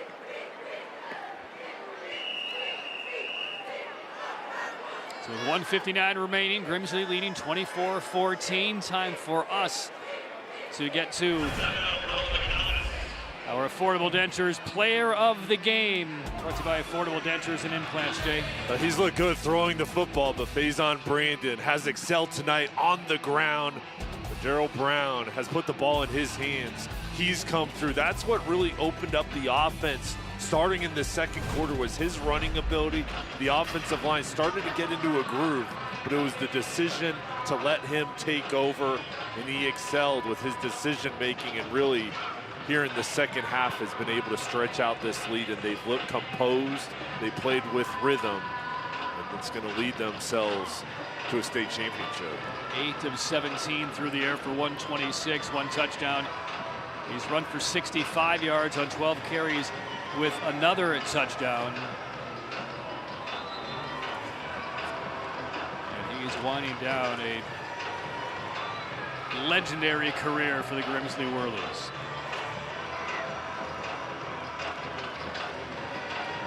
He's going to wind up about 75 yards short of 6,000 career passing yards, 72 touchdowns, and only 6 picks for Faison Brandon as he winds down his career for Grimsley. 2nd and 6, 2 timeouts left for Clayton. And on the ground one more time, Micah Williams for another couple of yards. And Clayton will take another timeout with 1:52 left. They have 1 remaining. And now let's get to our Legacy Federal Credit Union play of the game, brought to you by Legacy Federal Credit Union. Legacy in Wake Forest, we believe. The big pick 6 for the Whirlies earlier in the contest. Makai Yano is sitting in the middle of the field, coming up from his safety position, read the eyes of Smalls, and this is the play that really changed the course of this ball game. A 38-yard interception return for a touchdown, and this catapulted Grimsley ahead, and they didn't look back. That was at the tail end of a 3-turnover sequence by Grimsley and Clayton within about 6 or 7 plays early in the third quarter. That made it 21-7.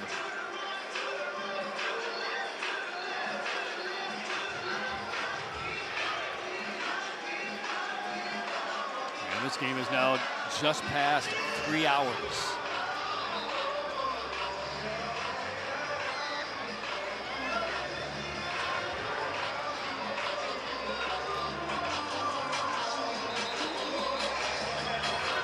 You're not watching a replay, Jay. We're live. There's the clock.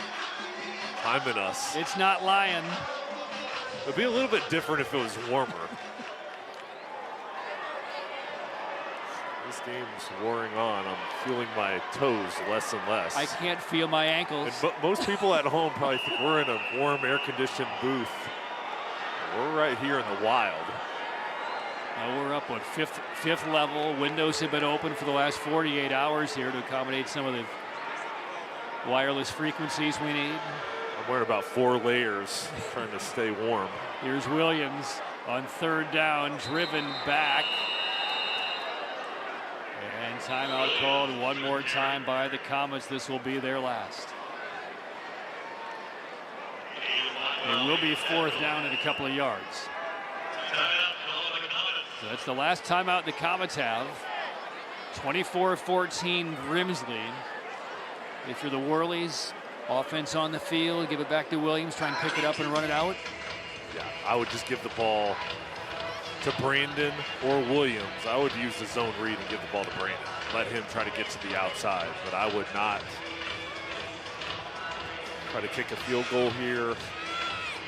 Nothing other than a running play. Yeah, they can feel their ankles. They can feel their toes.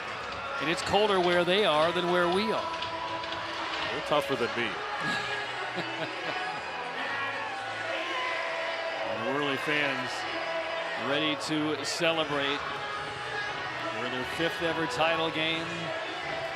They beat Cardinal Gibbons for the title in 2020/2021. And they beat Rollsville last year for the 4A title. Now they lost in 2022 to Newbern, but that Newbern win was then vacated later. And their first appearance for a title came back in 2005 with a shutout loss against Rose.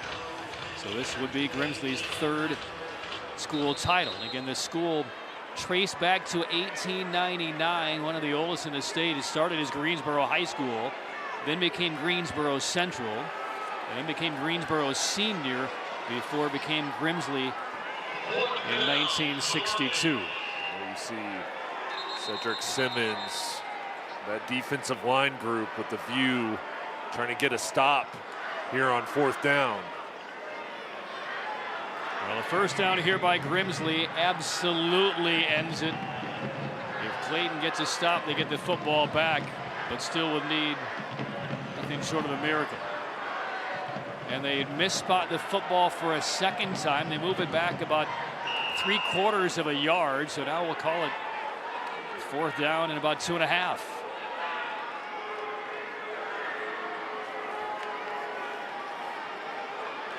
Brandon has it. He'll toss, and it's incomplete.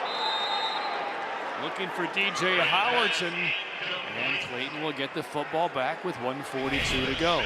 They're trying to sneak this into Howerton, who signed with Rutgers. They're looking to him on a pop pass.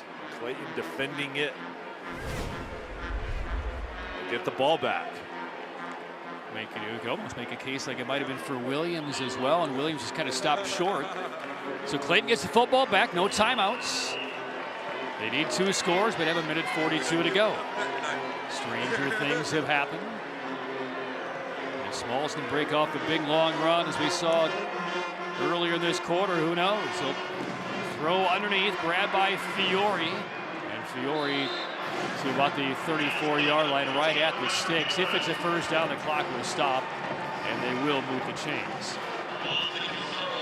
So 8 seconds off the clock on that play, 10-yard pickup.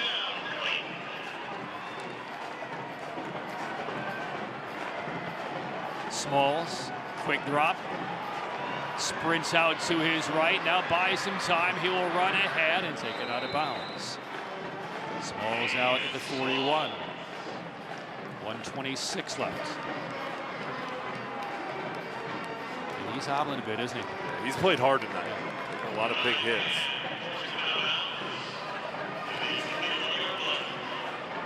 Second down from the 41.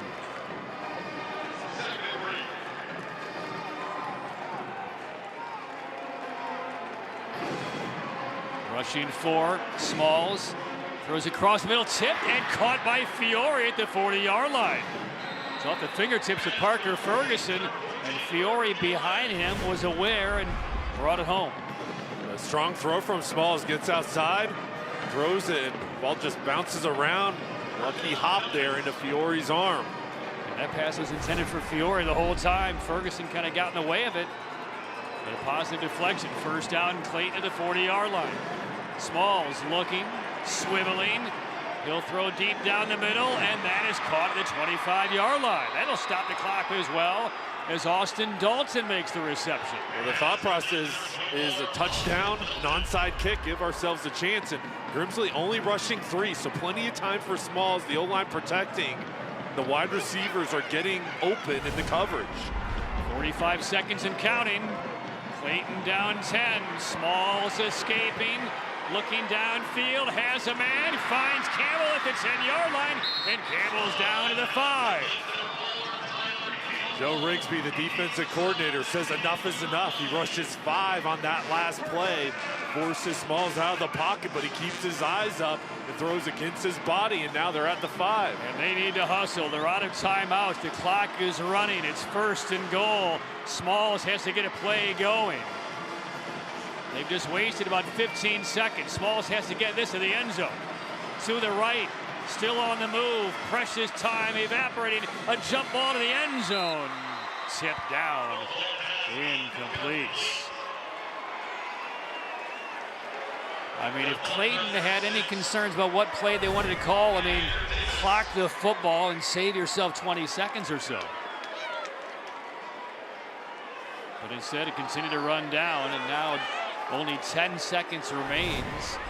So even if you score, Jay, you recover an onside kick, you might have a 50-yard shot to the end zone.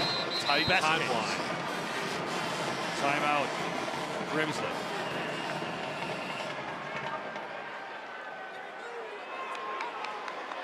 (24-14). Comets never say die. They will look back at that train wreck of the 3rd quarter.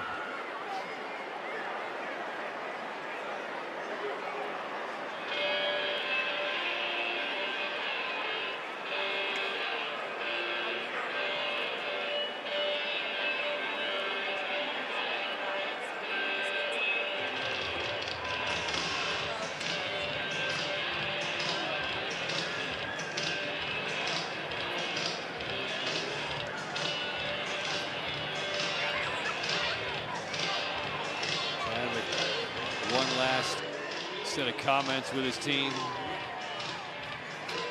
And here for Clayton. Cannot take a sack.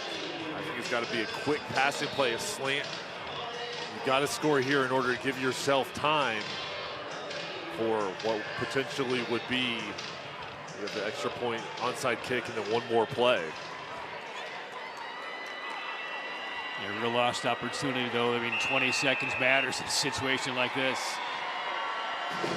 This has to get into the end zone, and it has to be 6. Smalls throws too high, incomplete. Looking for Campbell. 5 seconds left, and that is about all she wrote.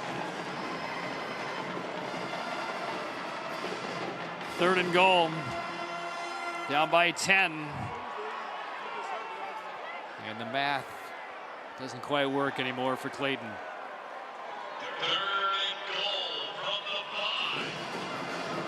Grimsley just trying to hold on, and the Comets out of the end zone. Smalls in what will likely be the final play of the 7A title game. A pump fake toward the pylon and stretches, and he is short, and the Grimsley Whirlies have defended. The 4A champs a year ago. They take down the NCHSAA 7A title in 2025 with a 10-point win over the Clayton Comets. And Faison Brandon departs back-to-back state champion on his way to Tennessee. And that was a great effort from Smalls. Kosi Barnes comes up to make the tackle in a fantastic season for Grimsley. Undefeated, repeating as a state champion, defending their title. And what a matchup tonight. Clayton fought that 3rd quarter uneven for both teams, but here in the 4th quarter, as Clayton tried to come back, gave themselves an opportunity, Grimsley held on to their lead and closed out this ball game.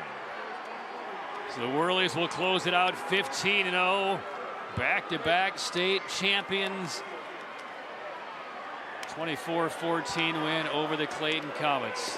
It doesn't have to be pretty. Find a way. That's been That's been the mantra for the Whirlies, particularly through the postseason run. Through Wes Cabarrus, Jack Britt, Reagan Weddington.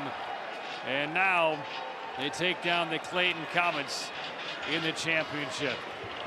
And there's a somewhat acrimonious conversation between Darryl Brown and a representative of the Clayton Comets.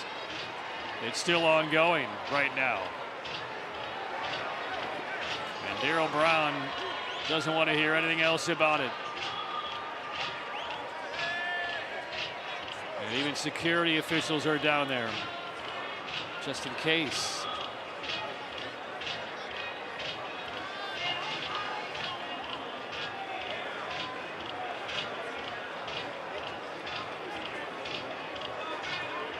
Bit of a tarnish on the state championship celebration here as the handshake line begins and calmer words are being expressed at this stage.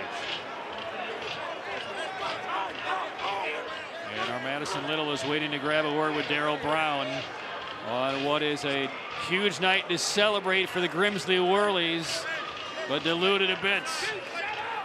24-14, Grimsley over the Clayton Comets. And Darryl Brown is just trying to make sure that he has his team in order. And now a handshake with some Clayton representatives by Darryl Brown. What do you read here, Jay? Well, I mean, state championship on the line. This is a competitive ball club on both sides and competitive nature down on the field. And, sometimes there's going to be disagreements from both teams. And guys want it so bad. And Clayton, what a year from Scott Chadwick, what his team was able to accomplish, what they did for the Clayton community to get here and give themselves a chance here late in the fourth quarter. And I know they're disappointed, but they're going to use this as motivation moving forward. So many great returners that will be back next year. And for Grimsley, repeating as state champions, they reached their goal. And congratulations to the Whirlies. And there's Darryl Brown getting everybody together to make sure they're all on the same page as they receive their trophy. And Madison Little standing by once Darryl Brown finishes this conversation with his state champs. And again, they have the Clayton Comets further on the other side of the field. Grimsley is on its side of the field, separated by about 20 or 25 yards. Again, this has been a very physical, very intense contest. A lot of penalties and a lot at stake. And now the celebration begins for the Whirlies. And our Madison Little has the Grimsley head coach of the champion Whirlies, Darryl Brown. Well, Coach, you said earlier this week we didn't come this far to come this far. Why was this group able to go all the way? Well, it's just been a long grind, and tonight was no different. A really tough game. Both teams played hard, and we just, continued to find a way. We had a bunch of guys fighting through some things, and but our guys just continued to, fight and find a way. So I'm really proud of them for that. In back-to-back state championships, what does that mean to this program? Well, it's just says a lot about our staff and our program, just about how they approach every single day, and just their mindset and their mentality year-round, not just in the season. And that they work extremely hard, and they just continue to push every day. So it's just a special group. Well, congratulations, Coach. Thank you very much. Back to you guys. All right, Darryl Brown and the Grimsley Whirlies, back-to-back state champs. They take down the 7A title over the Clayton Comets 24-14. Trophy presentation on the other side.